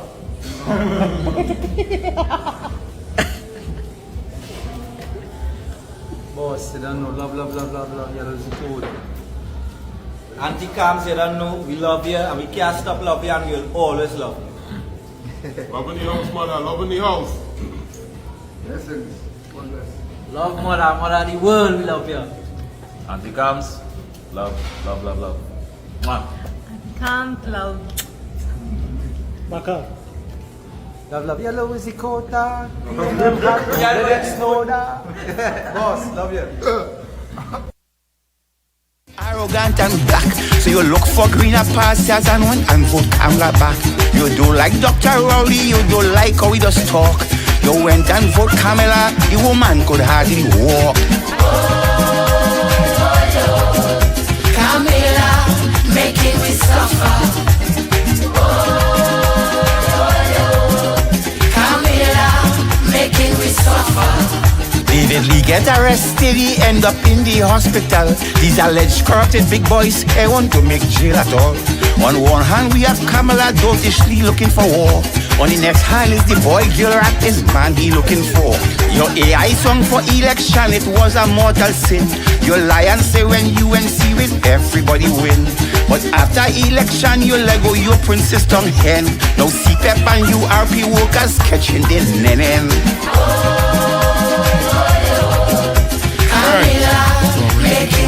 Your time now to get into the program. I wanted something to drink, yes? Could do with some sorrel. I wonder if I could get some sorrel, boy. I'm going to take some calls. 464-7003. 464-7003. I always enjoy when my dad is on with me, you know. I always enjoy it. There's some people who don't enjoy him, but I always thoroughly enjoy when he spends his time with me. So you can call me now on 464-7003. 464-7003. Hello, good evening. Good evening, good sir. Hi, good evening, sir. How are you? I'm not bad at all. Well, don't feel everybody here, man. You don't like to eat good homemade pizza. You want to run to cheese pizza, brother. Don't make your belly hurt. But they know how to get to us. They know how to get to us. Right? And like you said about the whole thing with PSA. So you know what I want to talk about? That thing with the 8-year-old vehicle. Now, I raised that. But you know, people will end up paying more for the cars in them. Because you know why, right? Mr. Babwa, the president of the Foreign Union Association, has already come out and say that they did not support on that. They was good with the 6 years. I know why they was good with the 6 years? Because of the financing from the financial institution. The banks are already giving you problems to get to pay for the 3-year-old vehicles and so on. Remember, these are the vehicles with the hybrid and so on. When you go back to 8 years, where are you going back to? You're going back to vehicles that the banks may not want to finance and the insurance companies to insist on third party. Why do they insist on third party and covering the loan? Because in case of any mishap, they could recoup some of the money when anything happens. The insurance companies now will say, listen, if you're insisting on fully comprehensive for your own vehicle, you're paying the premium. Right. There was the other thing too. The age of vehicles that fall under the inspection regime is 5 years. When you're bringing an old vehicle, it has to be inspected one time. Who absorbing the cost, even though it's $300? Is the dealer going to absorb that for you? And if the dealer absorbs that in terms of licensing office and so on, that is a cost on the vehicle for you and it's done 8 years already. People now considering that, yeah, you want to get a new vehicle and things. I hear people saying that same thing that you raised about I could be able to buy a new vehicle. But it's a new old vehicle. Right? And then what happens? The whole regime about things like name, driver, and so on. And you know what many people go to use the vehicle to do, right? Bring it in and place on the road for a man to work for them. Not so? That's exactly what a man said that he glad that she did that for. Thank you. So when they will tighten up further on the insisting that, listen, you want to get fully comprehensive, name drivers. And once them name not only policy, we not cover anything that happened with that vehicle. Let's wait for that to happen. You know, Pastor, the thing about what your dad said with Mr. Trump and American son. Remember you had Vice President J.D. Vance waiting in the wings. And even though Trump was the vehicle for the MAGA movement, so what? The billionaires who supported Trump is they're more looking forward to J.D. Vance becoming president, whether it's by the 25th Amendment or Trump dies in office or he is impeached and move out. You know why? Because J.D. Vance is more slick than Trump and he's educated and he is more pliable. Because the person who advanced J.D. Vance was Mr. Peter Thiel. That is the co-founder of PayPal with Elon Musk, fellow South Africans. And they will pull the strings and J.D. Vance will quicker advance their agenda than Trump because Trump impulsive. Trump on his own frolic, not J.D. Vance. J.D. Vance is the perfect Manchurian candidate. You see that movie? You should have to go over and watch that movie. That is why J.D. Vance was chosen. Right. Easy fail safe about the downfall. And that's why I wanted to get dad on Jack Warner being the savior. Jack Warner could not be the savior because he is corrupt. And what Jack Warner represented for people was a man who would get things done. But the power behind Jack Warner was his FIFA money. Remember, he was taking $1 salary. When Pandey was in prison, he paid all the fellow MPs' salaries up to that point. He might be getting FIFA pension, but he no longer have the same influence internationally because of that FIFA plug. He's really a pariah based on what happened. So they can't use him. He don't have the shine and luster like he did before. You understand what I'm saying? And even back then, Jack Warner was just a vehicle for them to go on to finance the campaign. And once they was able to get other financiers of their ilk, of their set to come on board, go on. That's why she got a drunkenly say the green man go on. When they won back, she go on as well. When they defeated ILP. You understand? But I want to know how the 65,000 public servants feeling now with that clip by a place. Where they get a 6.9 by this foolishness. Because I was hearing. And that is the reason why the CPO sent the deputy CPO. So he knows some games. But they're not ready for that fella yet. Thanks for the opportunity, Pastor Google.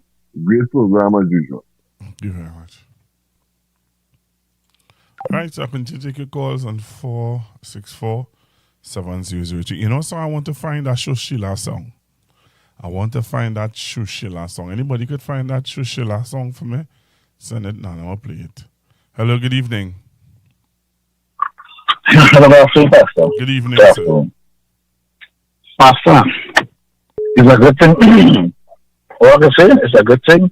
I am 6'4", 322 pounds. If I was smaller than that, I would have died today. Because my co-workers, wholly and solely believe in that here. But I tell them believe, I tell them that here and games. Then what, if they can attack a message to the ground, they have it. You ever say, yeah? Loud and clear. Yeah, if they can attack a message to the ground, they have it. Thank God I'm 6'4", 322 pounds. Thank God I'm small. Because I am not, I have told this is not my first rodeo. For some reason, I don't know, like the whole country, like this is the first back pay most of them don't get. Because I don't understand how one could tell me, a young lady telling you some stuff, and it is not adamant. And you and these people are hell bent and holy and solely walking there behind this gate with the eyes wide shut. The CPO would not do that. If they have no money allocated in the budget to pay the back pay, how the CPO could come and give that? the mindful the action CP, how the action CP will get that? This girl playing politics. The campaign done, and I should understand that. And now my problem with this young lady, the campaign is done, and like she still believes she in the campaign trail. The campaign done, and she don't understand that. So you can't be playing games with big people. Wait a minute, little chance. There's big people. And with regards to them who go on to them don't shock me, Pastor. You get right up on hook.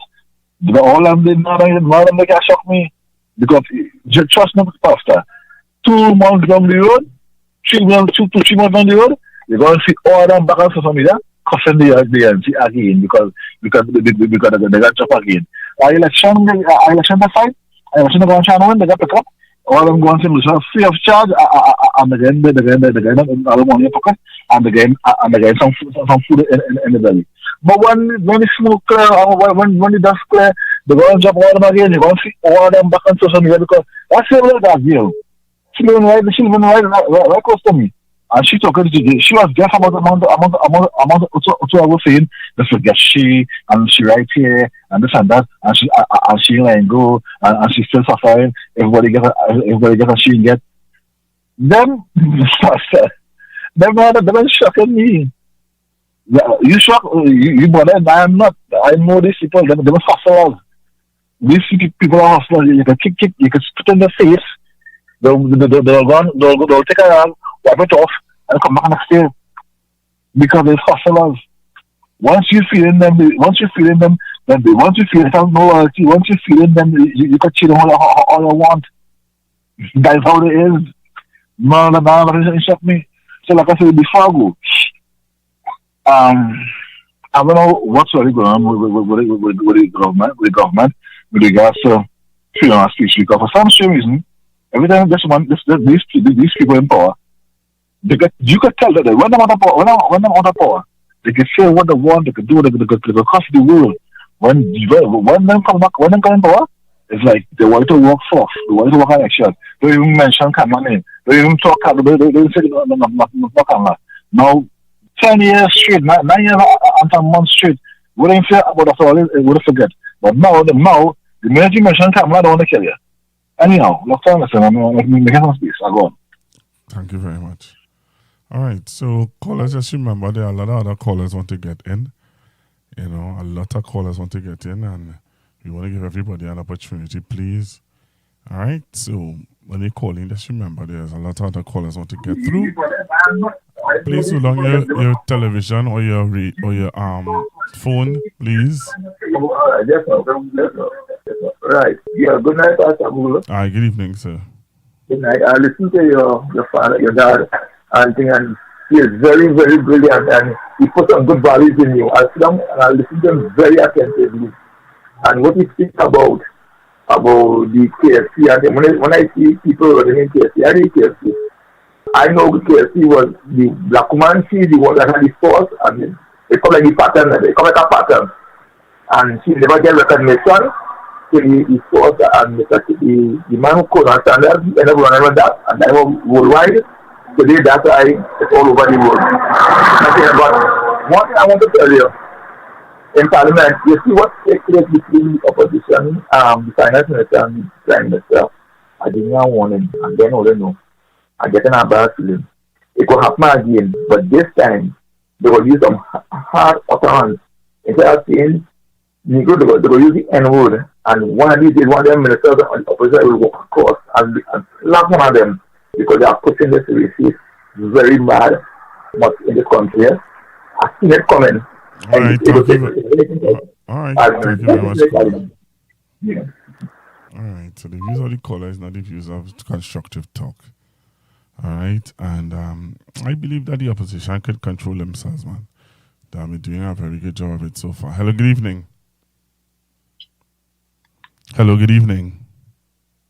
Hello, good afternoon. Good evening, Pastor Google. Hi, good evening. You know, this is me again, calling as a concerned citizen towards our situation and asking God to help us. But you see that clip you just showed there? with them shameful set of niggles. Don't do that now. Don't do that. You can't use those kind of terms on YouTube. I'm sorry, yeah. My apologies. But it hurt me to see, that kind of attitude still reigning. And like the misunderstanding can't be seen by us, Yeah. And I just think God help us, Yeah, man. Because we young people, we come to the passageway of our forefathers, you know what I mean? Went through a lot of pain to see us here today. And I think we should be understanding ourselves in this time, to know who we are, you know what I mean? And at least, no matter what the circumstances, keep our head above the waters by not letting other individuals try to convince us, you know what I mean? That we are not the salt of the earth. Thank you very much. Thank you very much. Okay then. Hello, good evening. Good evening, Pastor Google. Hi, good evening, sir. Pastor Google, this is from the eyes of a 90 and proud elder. Mr. Laromaine, how are you? Not Laromaine, St. Madeleine. St. Madeleine, sorry. Yeah. And you're a San Fernando man, so after the government school in St. Madeleine, there is a street, and the other street is Montgomery Street. Mm-hmm. Well, 100 yards from that is where the Minister of Energy born and grew up. Yeah, I know where. His mother is the first person to sell papers in St. Madeleine and Cuchilla. His father, in those days, buses used to be privatized, so Princess Tong had their own bus service. Pinal had Bacal. That is where the father used to drive. Even in Port of Spain, that depot somewhere in George Street, I can't remember who used to run them. Those were the days when bus was privatized. When bus closed down, he ended up driving truck. He passed. And when he passed, Munilal, mother who is Agnes, you have a brother named Michael, they never went to St. Martin Government School. They went to St. Clement's Vedic School. And they didn't too long come back from studies, and he was principal at our schools before he left and went and joined OWTU. To make a long story short, I get frightened when I see that pizza thing, because in that same house, Munila has passed through the only Pizza Hut that is downstairs that he building to go upstairs. So when I see the mute eating pizza, that pulls something to me. But let me forget that. We have a leader accustomed plagiarizing, steady trumpeting Trump.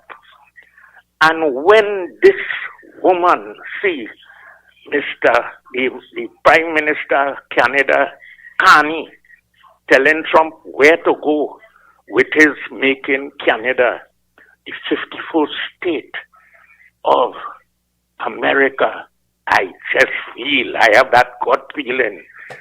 She laughed at that, and I feel Trinidad. She offered Trinidad as the 51st state of America. That's why big generals coming to see she.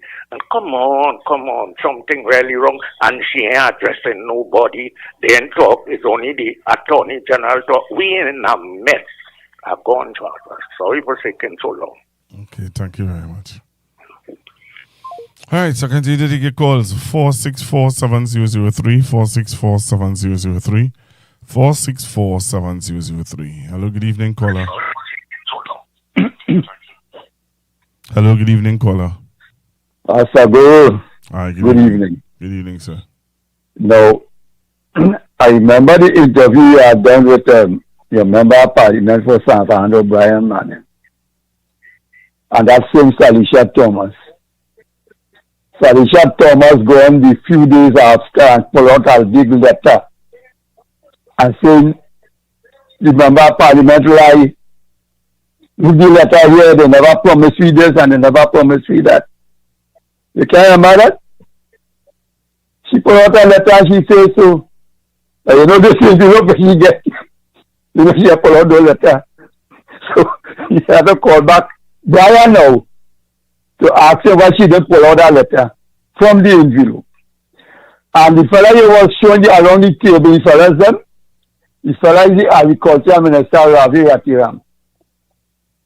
And he never could have gone down with the same set of fellas and show them down Shagarma, show them young by the planting and when they was doing the agriculture work and tell them that they close it down because they don't want these fellas them to know nothing and do nothing.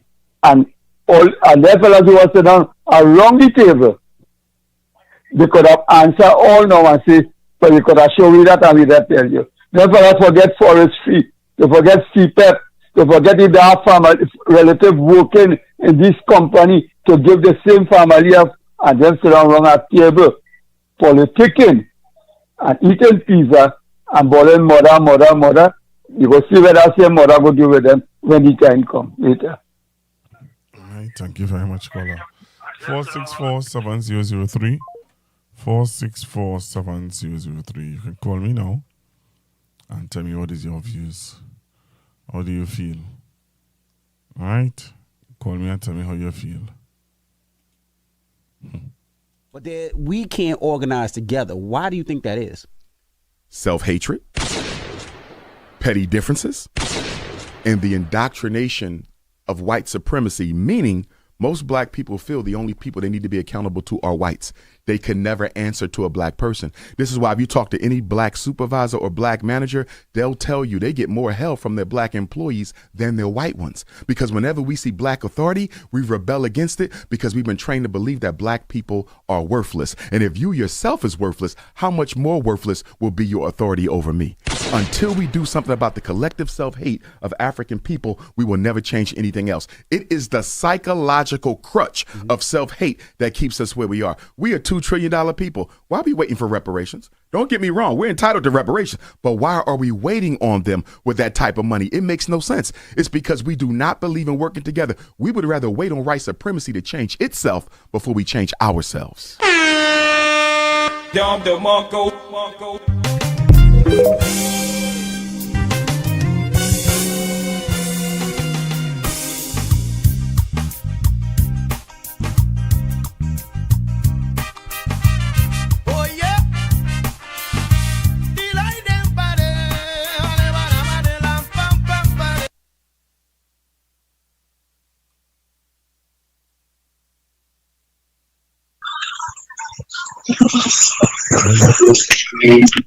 Hello, good night, Pastor. Hi, good evening.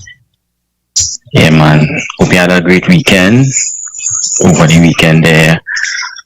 And good night to you and your viewers and all your callers. Pastor, I just making a contribution and I was listening to your dad and you speaking, right, about our African brothers and sisters here today. And I was kind of disappointed in the video that you show with a group of people, but I must say, when I reflect on something I was witness over the weekend with our PNM national movement, right, the PNM, with the relaunch of the Dr. Williams Institute for Political Education, I think that is going to help us. If the PNM is committed, that is going to help us a lot.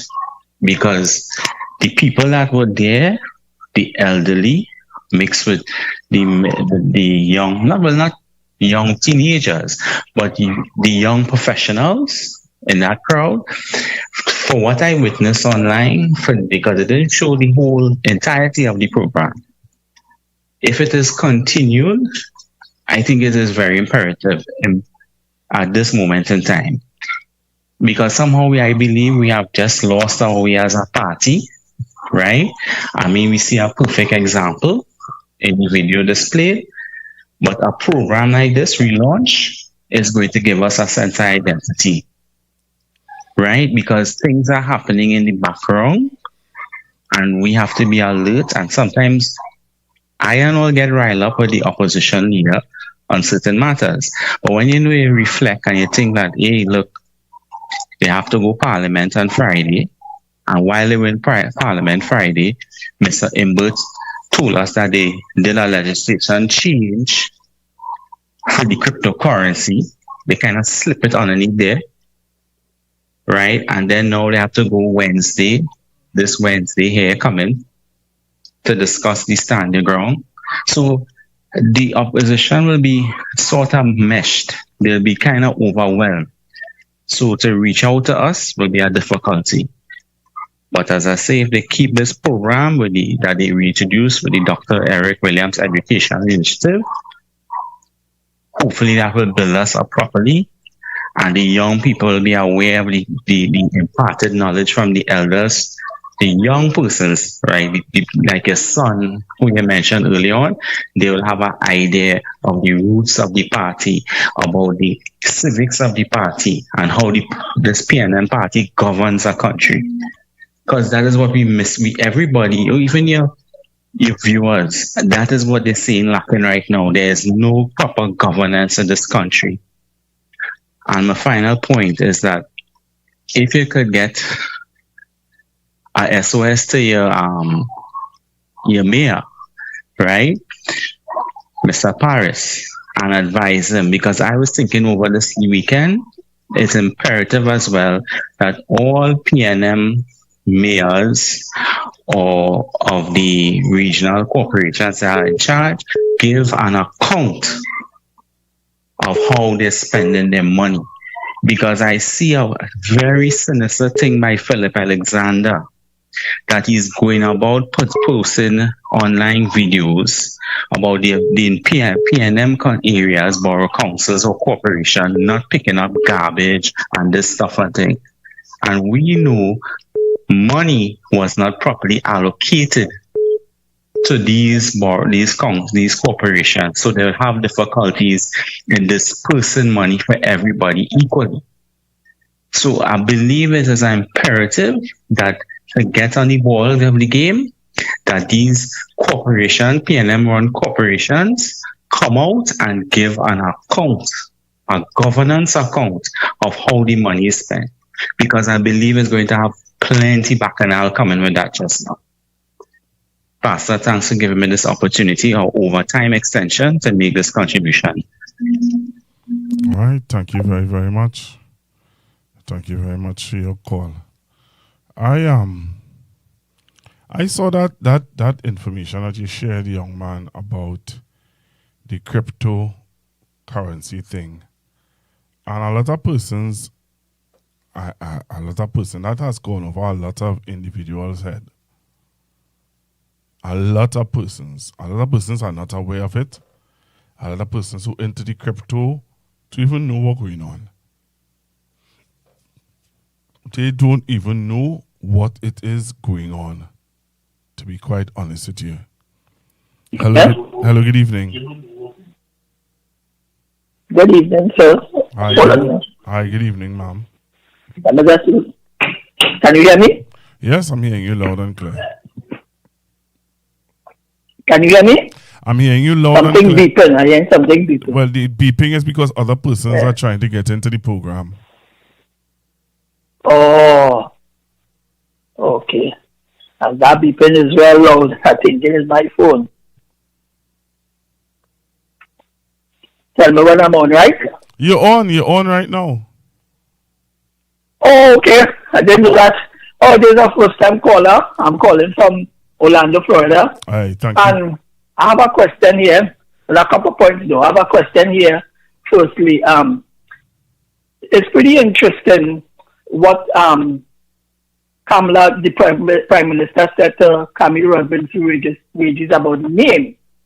So my question to you and everybody who is listening is she wrong in asking about that? I have my name. Where did yours come from? All right. Now we might look at it as insulting. I think that was the language. Is a wake-up call we just talk Africa, but we don't act Africa. We just talk Africa, but we just promote Trinidad. Trinidad is just a plantation we happen to be on.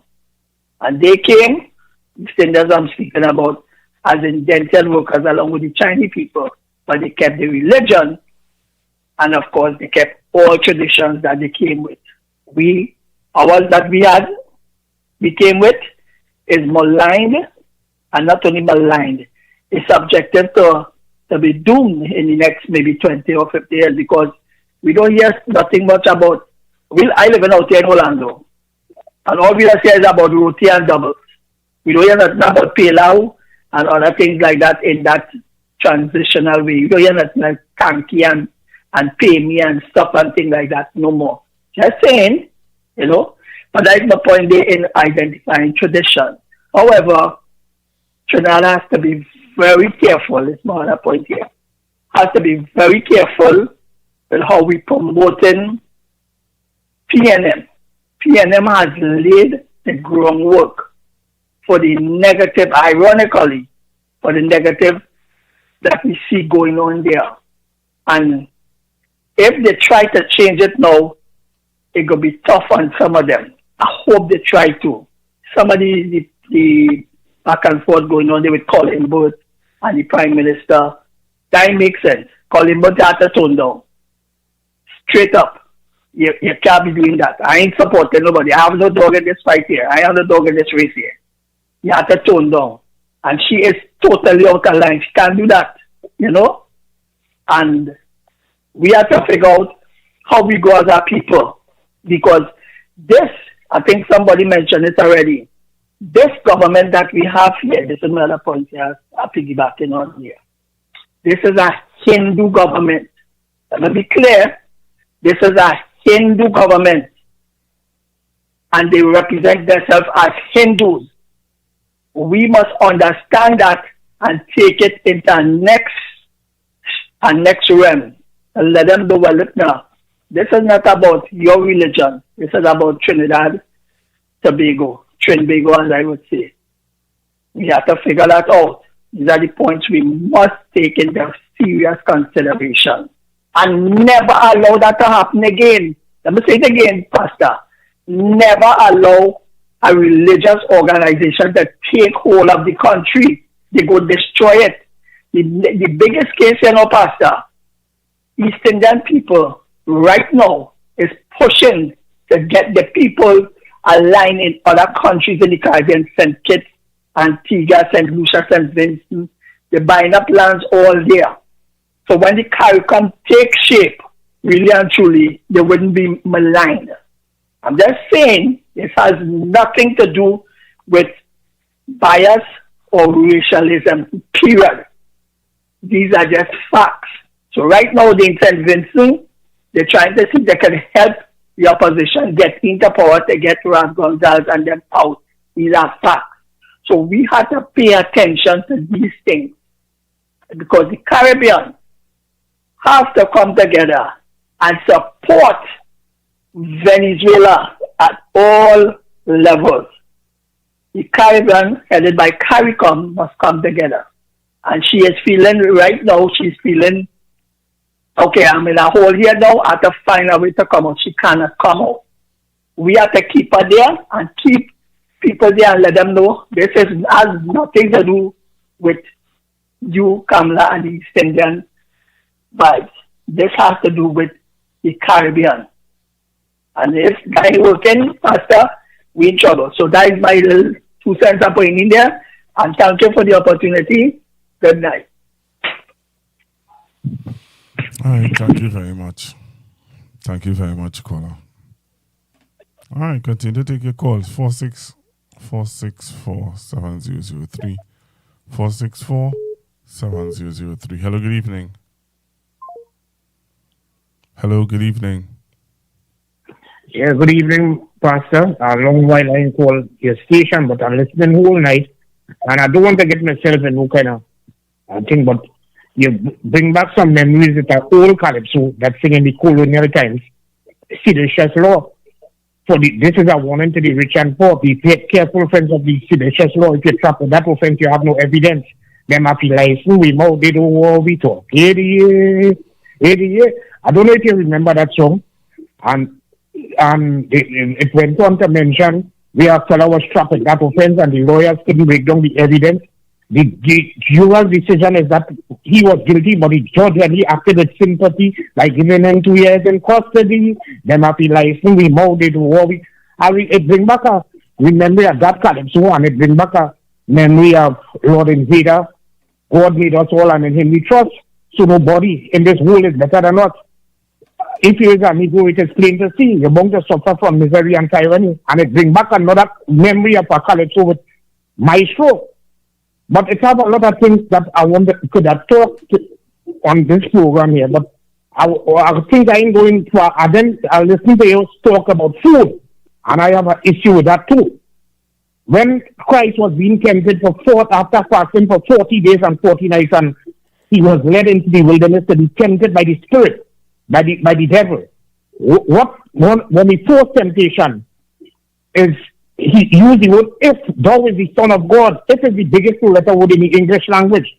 And he know that he have the power to change stone into bread. He said, why don't you? And you're hungry because he was flesh and blood like I am you, but he was also God. In the flesh, the word was made flesh and dwelt amongst us. He said, why don't you change these stones into bread? And the reply was from the scripture. He said, man shall not live by bread alone, but by every single word that proceeded out of the mouth of the living God. You agree with me, Pastor, with that?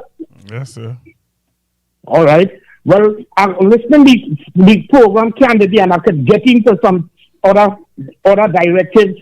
How it is when I hear Kamala say that some kind of thing with PNM, with drugs and whatnot and this and that. I could go inside a day and end up. You will hear what will happen if I start to talk about them certain things here. Right? But I will leave it right here. But it's the Almighty God knoweth and sees all things, and all things what hidden in the dark and secret places will be revealed in the broad daylight, so that the Lord will be the true judge of the earth here. And a lot of these people and things that when you see people doing these kind of wrong things and doing all them kind of things, you know that the Lord predicted these things will take place. Perilous times shall come, and a man's worst enemies will be those of his own household. All right, Pastor, good night. Have a blessed night, right? Same to you, sir. Okay.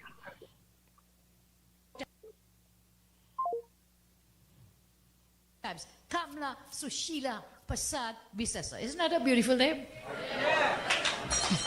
What problem you have with my name? What's wrong with my name?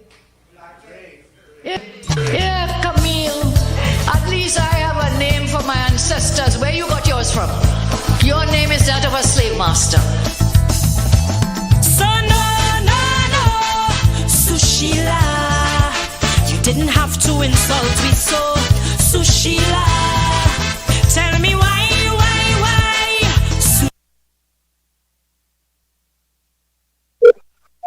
Hello, good evening, caller. Hello, good evening. Hello, good evening. Hi, good evening, Pastor Google. Hi, good evening. Pastor, I like your contribution from your previous callers and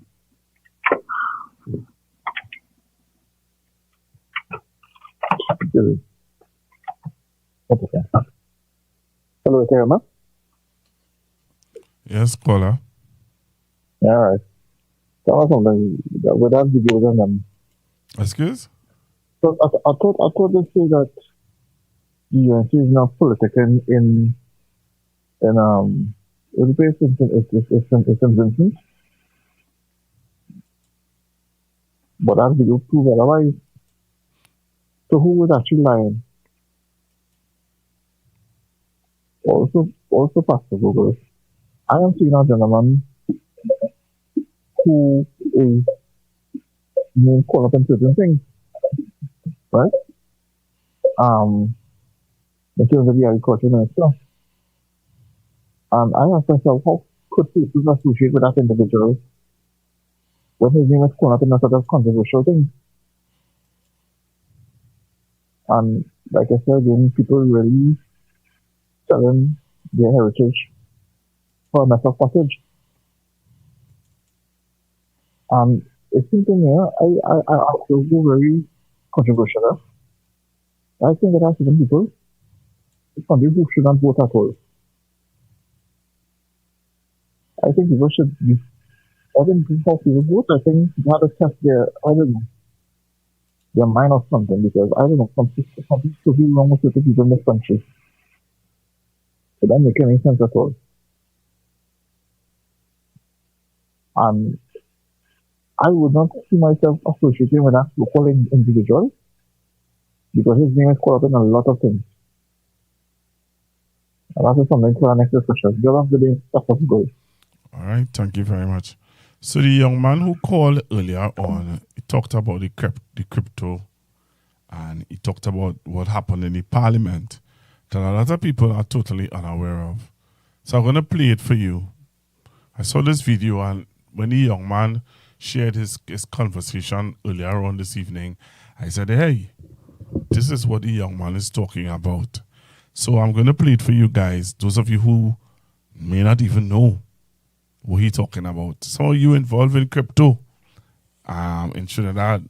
Let me play this for you. Take a listen to this. Stop scrolling. Trinidad and Tobago just dropped a legal bomb on the crypto industry. The virtual assets. Bill 2025 has passed the House of Representatives, and if you're in crypto, everything is about to change. Clause 4 freezes the entire industry until 2028. No new crypto businesses, and if you're already operating, once this becomes law, you'll have 1 month to report yourself and 3 months to shut down. Yes, shut down. This bill regulates anyone exchanging crypto for TT dollars, running ATMs, managing wallets, or doing transfers. Regular users aren't targeted, but your ability to buy or sell locally is about to get squeezed. And the penalties? $5 million, 5 years in prison, and $500,000 for every day the offense continues. Advertising crypto?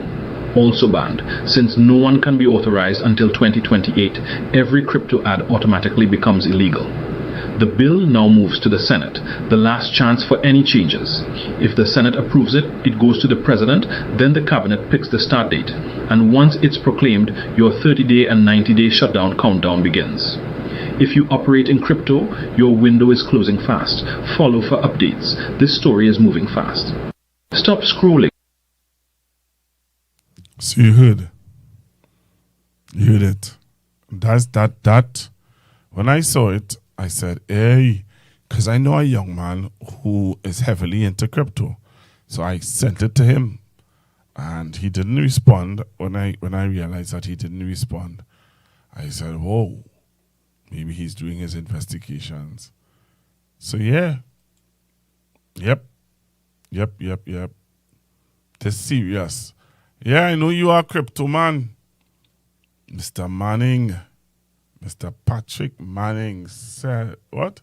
Words ain't fall, boy. I hear you all.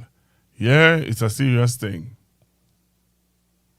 Yep, it's a serious thing. A lot of people I know, a lot of persons, this is going to affect.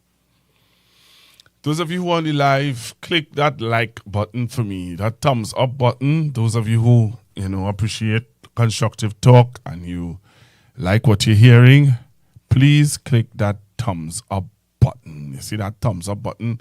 So please click it because it helps me to get, some good ratings on YouTube. So I'm asking you generously, please just click the thumbs up button. Before you come off the live this evening, click that thumbs up button. So I'll continue to take your calls on 4647003. So we discussed, I had my dad on and we were talking about the sedition laws. We were talking about the law of freedom of speech while we are under a state of emergency. He gave our whole, he did his whole law degree on the Constitution. So he's a Constitution lawyer. He's a very good at that.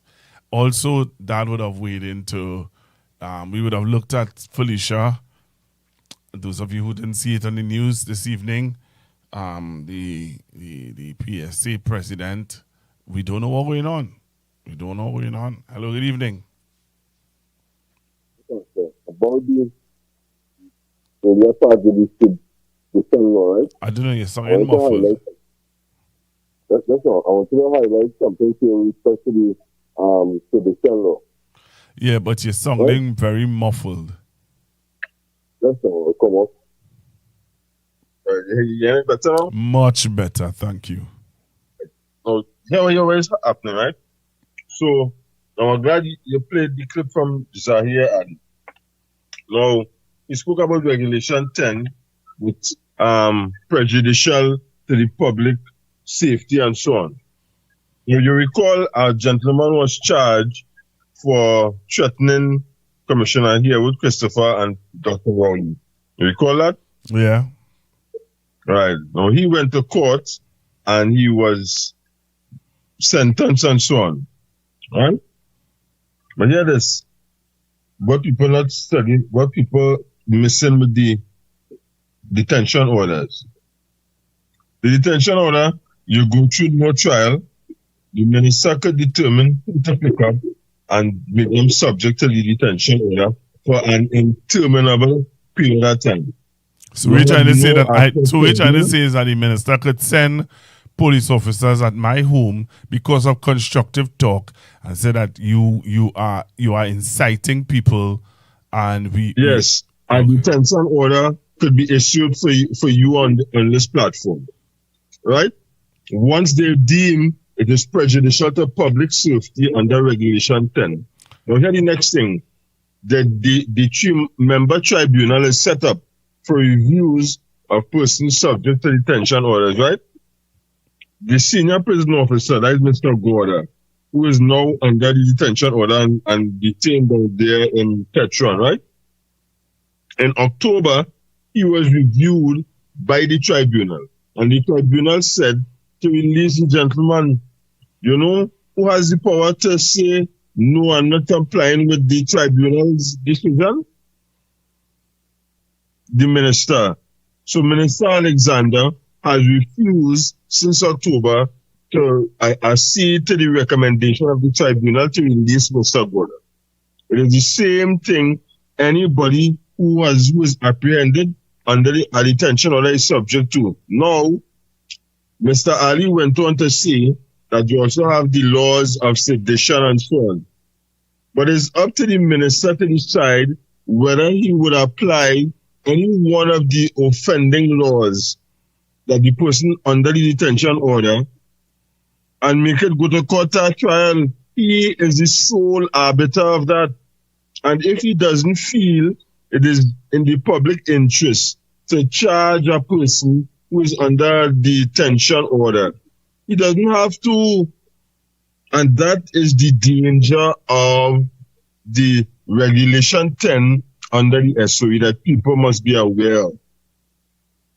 And I would just want to say, right? Language prejudicial to the public safety is very wide. It's very wide. Right? And that's what people had to consider. That once you're under a preventative detention order, you have no right. No right. Yes, you can have an attorney and the attorney can appeal to the tribunal, as I said. But if the recommendation not being accepted by the minister, who can stop him? And I understand that today a police officer was picked up under preventative detention order, right? I am saying that once somebody is not charged or sentenced by a court, the same situation we had in 2011, where people being picked up and no charge put against them, people will reach all the way to the Privy Council and be compensated.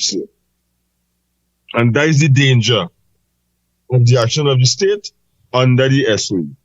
And hence the watering down of the effect of our SOE. Right. I hope I've given people something to think about. Yep. in addition to what your dad would have said. Thanks a lot for the opportunity again, Pastor. Yeah, man. Thank you very much.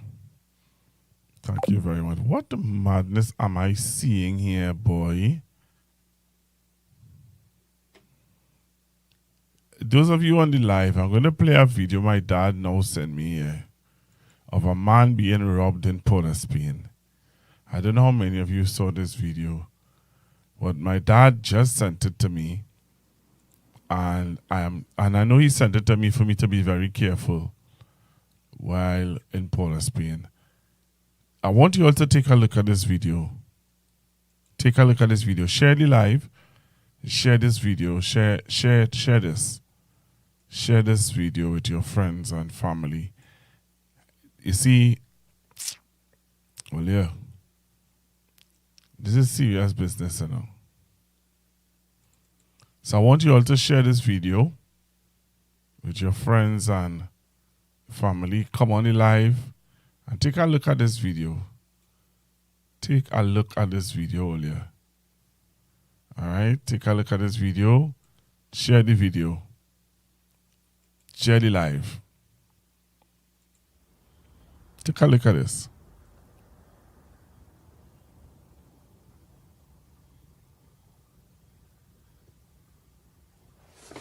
Wow. Look at this. Look at this.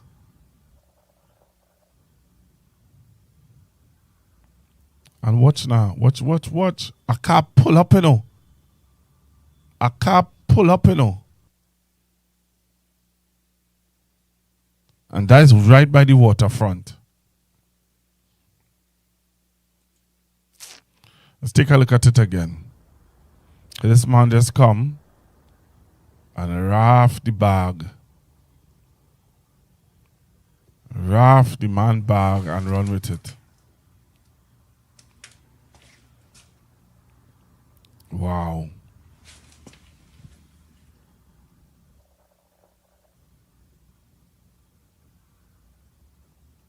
That is real interesting, boy.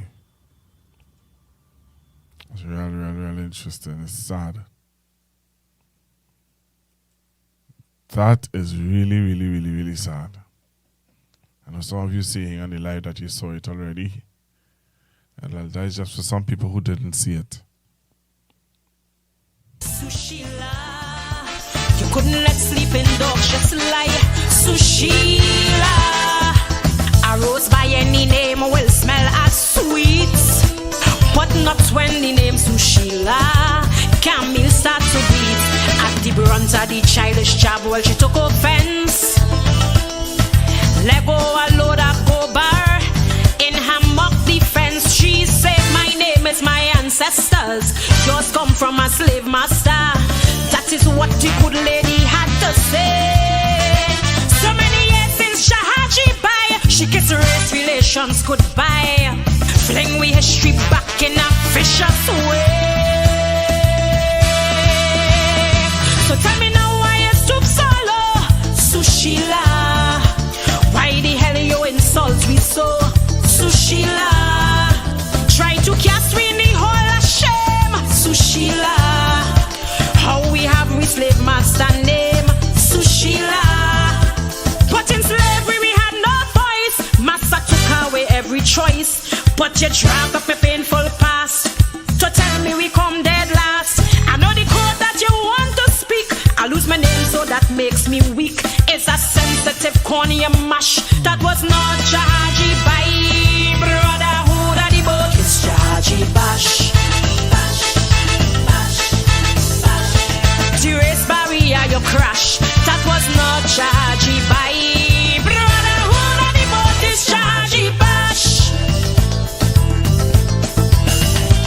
So no, Sushila. You didn't have to insult me so, Sushila. Tell me why, Sushila. You couldn't let sleeping dogs just lie, Sushila. From the shores of Africa, slaves were kidnapped as prisoners of tribal war. Some fell in their trap. Why you want to portray us now as soft and weak. You know, when see how stupid these guys and they are, they will get catch, you know. You know why they will get catch? Because if I could zoom up, see that number plate? You get a good image of that number plate. You catching them fellas on them. You're catching them fellas on them. That number plate will sell them out. That number plate. See that number plate? They'll get catch with that number plate. See if they feel like get away. They ain't get away, you know. They ain't get away. The camera that do this tape, well, should be able to pull up the number plate, and they'll catch those fellas. They'll catch those fellas, Andy. Wow.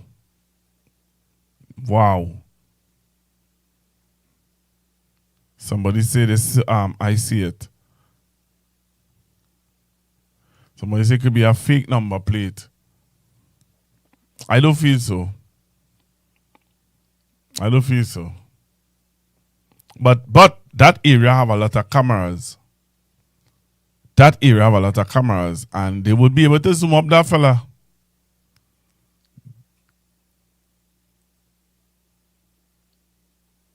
Right? Yeah, they'll zoom up. And they'll catch those fellas. Trust me. They'll catch those fellas.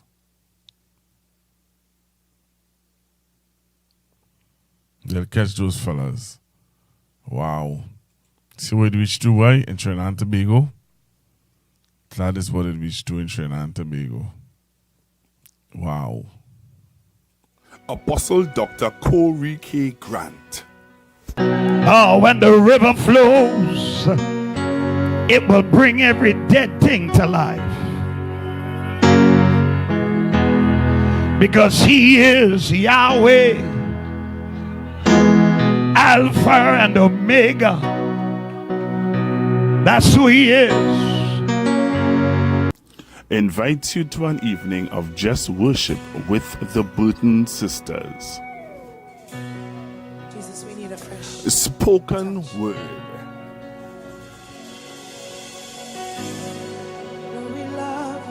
Ministry in dance with Faith Over Fear dance team. Come and be ministered to by several worship teams. An evening of just worship at Life in the Word Prophetic Cathedral at 166 Pointe-a-Pierre Road, Fistabella, San Fernando. See you there.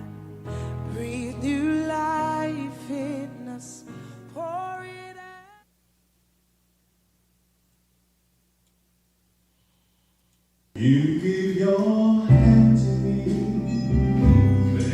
and let me say hello. And now in heart is speaking, my heart is beating so, and no one can tell. You think you know me well, you don't know me. Hey guys, I am Nigel O'Connor, a singer for all seasons. I am that voice that moves you for every occasion.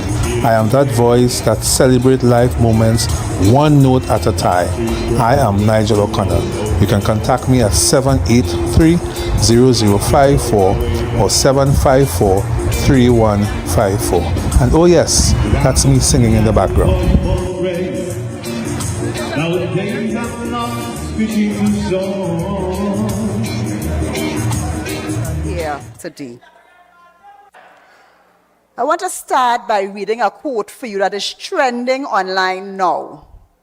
Someone sent it to me and I saw it so many times. I think it's good for us to read this quote. I'm sure when I start to read it, you will be familiar with it. It says, out of hatred for the cockroach, the ants voted for the insecticide. Out of hatred for the cockroach, the ants voted for the insecticide. They all died, big on in the tail, including the housefly that didn't even vote. They all died, including the housefly that didn't even vote. It says an African proverb, but it could be a Trinidadian and Tobagonian proverb. It is Looking through a hole in the wall, saw the farm owner and the farmer opening a package. He thought it was food and was delighted. But it was a mousetrap. The mouse rushed out desperately to talk to the hen. Mrs. Hen, Mrs. Hen. There's a mousetrap on the farm now. We have to do something. How are we going to live with a mousetrap here? The hen replied. Me worry about a mousetrap. That's your problem. You're a mouse, I'm a hen. A mousetrap on the farm doesn't bother me.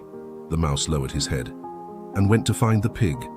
Mr. Pig, Mr. Pig, we have to do something. I saw it. The farmer's wife bought a mousetrap. We need to take action, the pig replied. Me worry about the mousetrap? Who is the mouse on the farm? Is it me or is it you? I am the pig. Look at my size. The mouse lowered his head again and went to find the cow, who was eating grass. Desperate and crying, he said, Mrs. Cow, you are my last hope.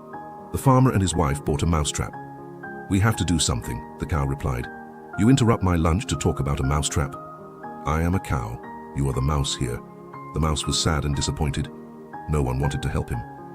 He went to sleep in distress. When night came, the mousetrap caught something. The farmer's wife went there in the dark when she thought the trap had caught a mouse. It had actually caught the tail of a venomous rattlesnake. When she put her hand in the trap, the rattlesnake bit her. The farmer, desperate, took his wife to the hospital, where she stayed for several days. After much treatment, he managed to bring her back home, but she was still feverish. And what is good for someone who is feverish and needs to regain strength? Chicken broth. The farmer remembered the hen. He killed the hen to make chicken soup. Friends and family began visiting the farmer's wife to see how she was doing. Some came out of curiosity, others out of concern. More and more people started arriving. And what do guests like to eat? The farmer looked at the pig and decided to sacrifice it too. But even with all the care, the woman did not make it and eventually passed away. With the wake, the whole town came to offer condolences.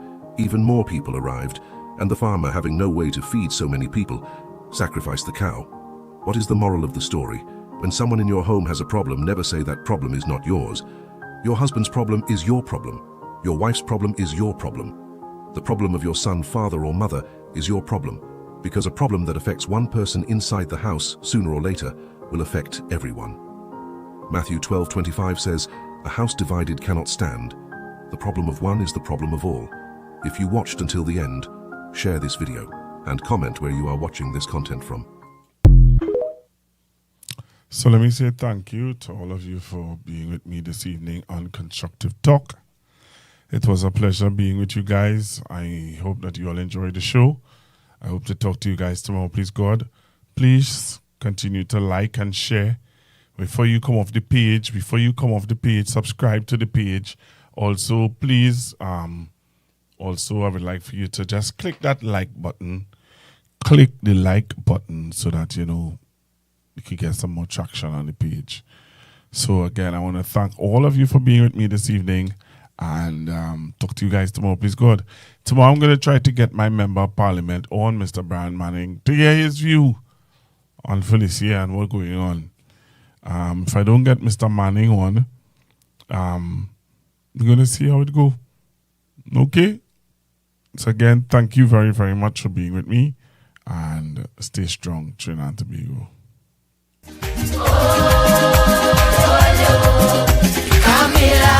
Making me suffer.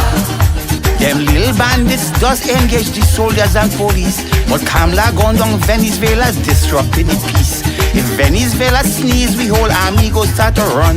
We can't fight Venezuela with we set a little caps gun. This little girl in parliament just keep calling my name, but tell her in Kaiso I'm already in the Hall of Fame. God forbid if I do the things that she want me to do. I'm warning you, your receptacle going to split in two.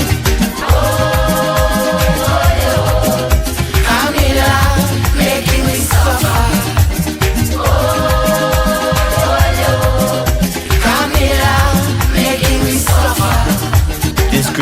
time coming, things go be a little lean. You can't buy punching rum, so you can't make punch a cream. But all them have their big money inside the vault, while poor man have to drink super gasoline and suck salt.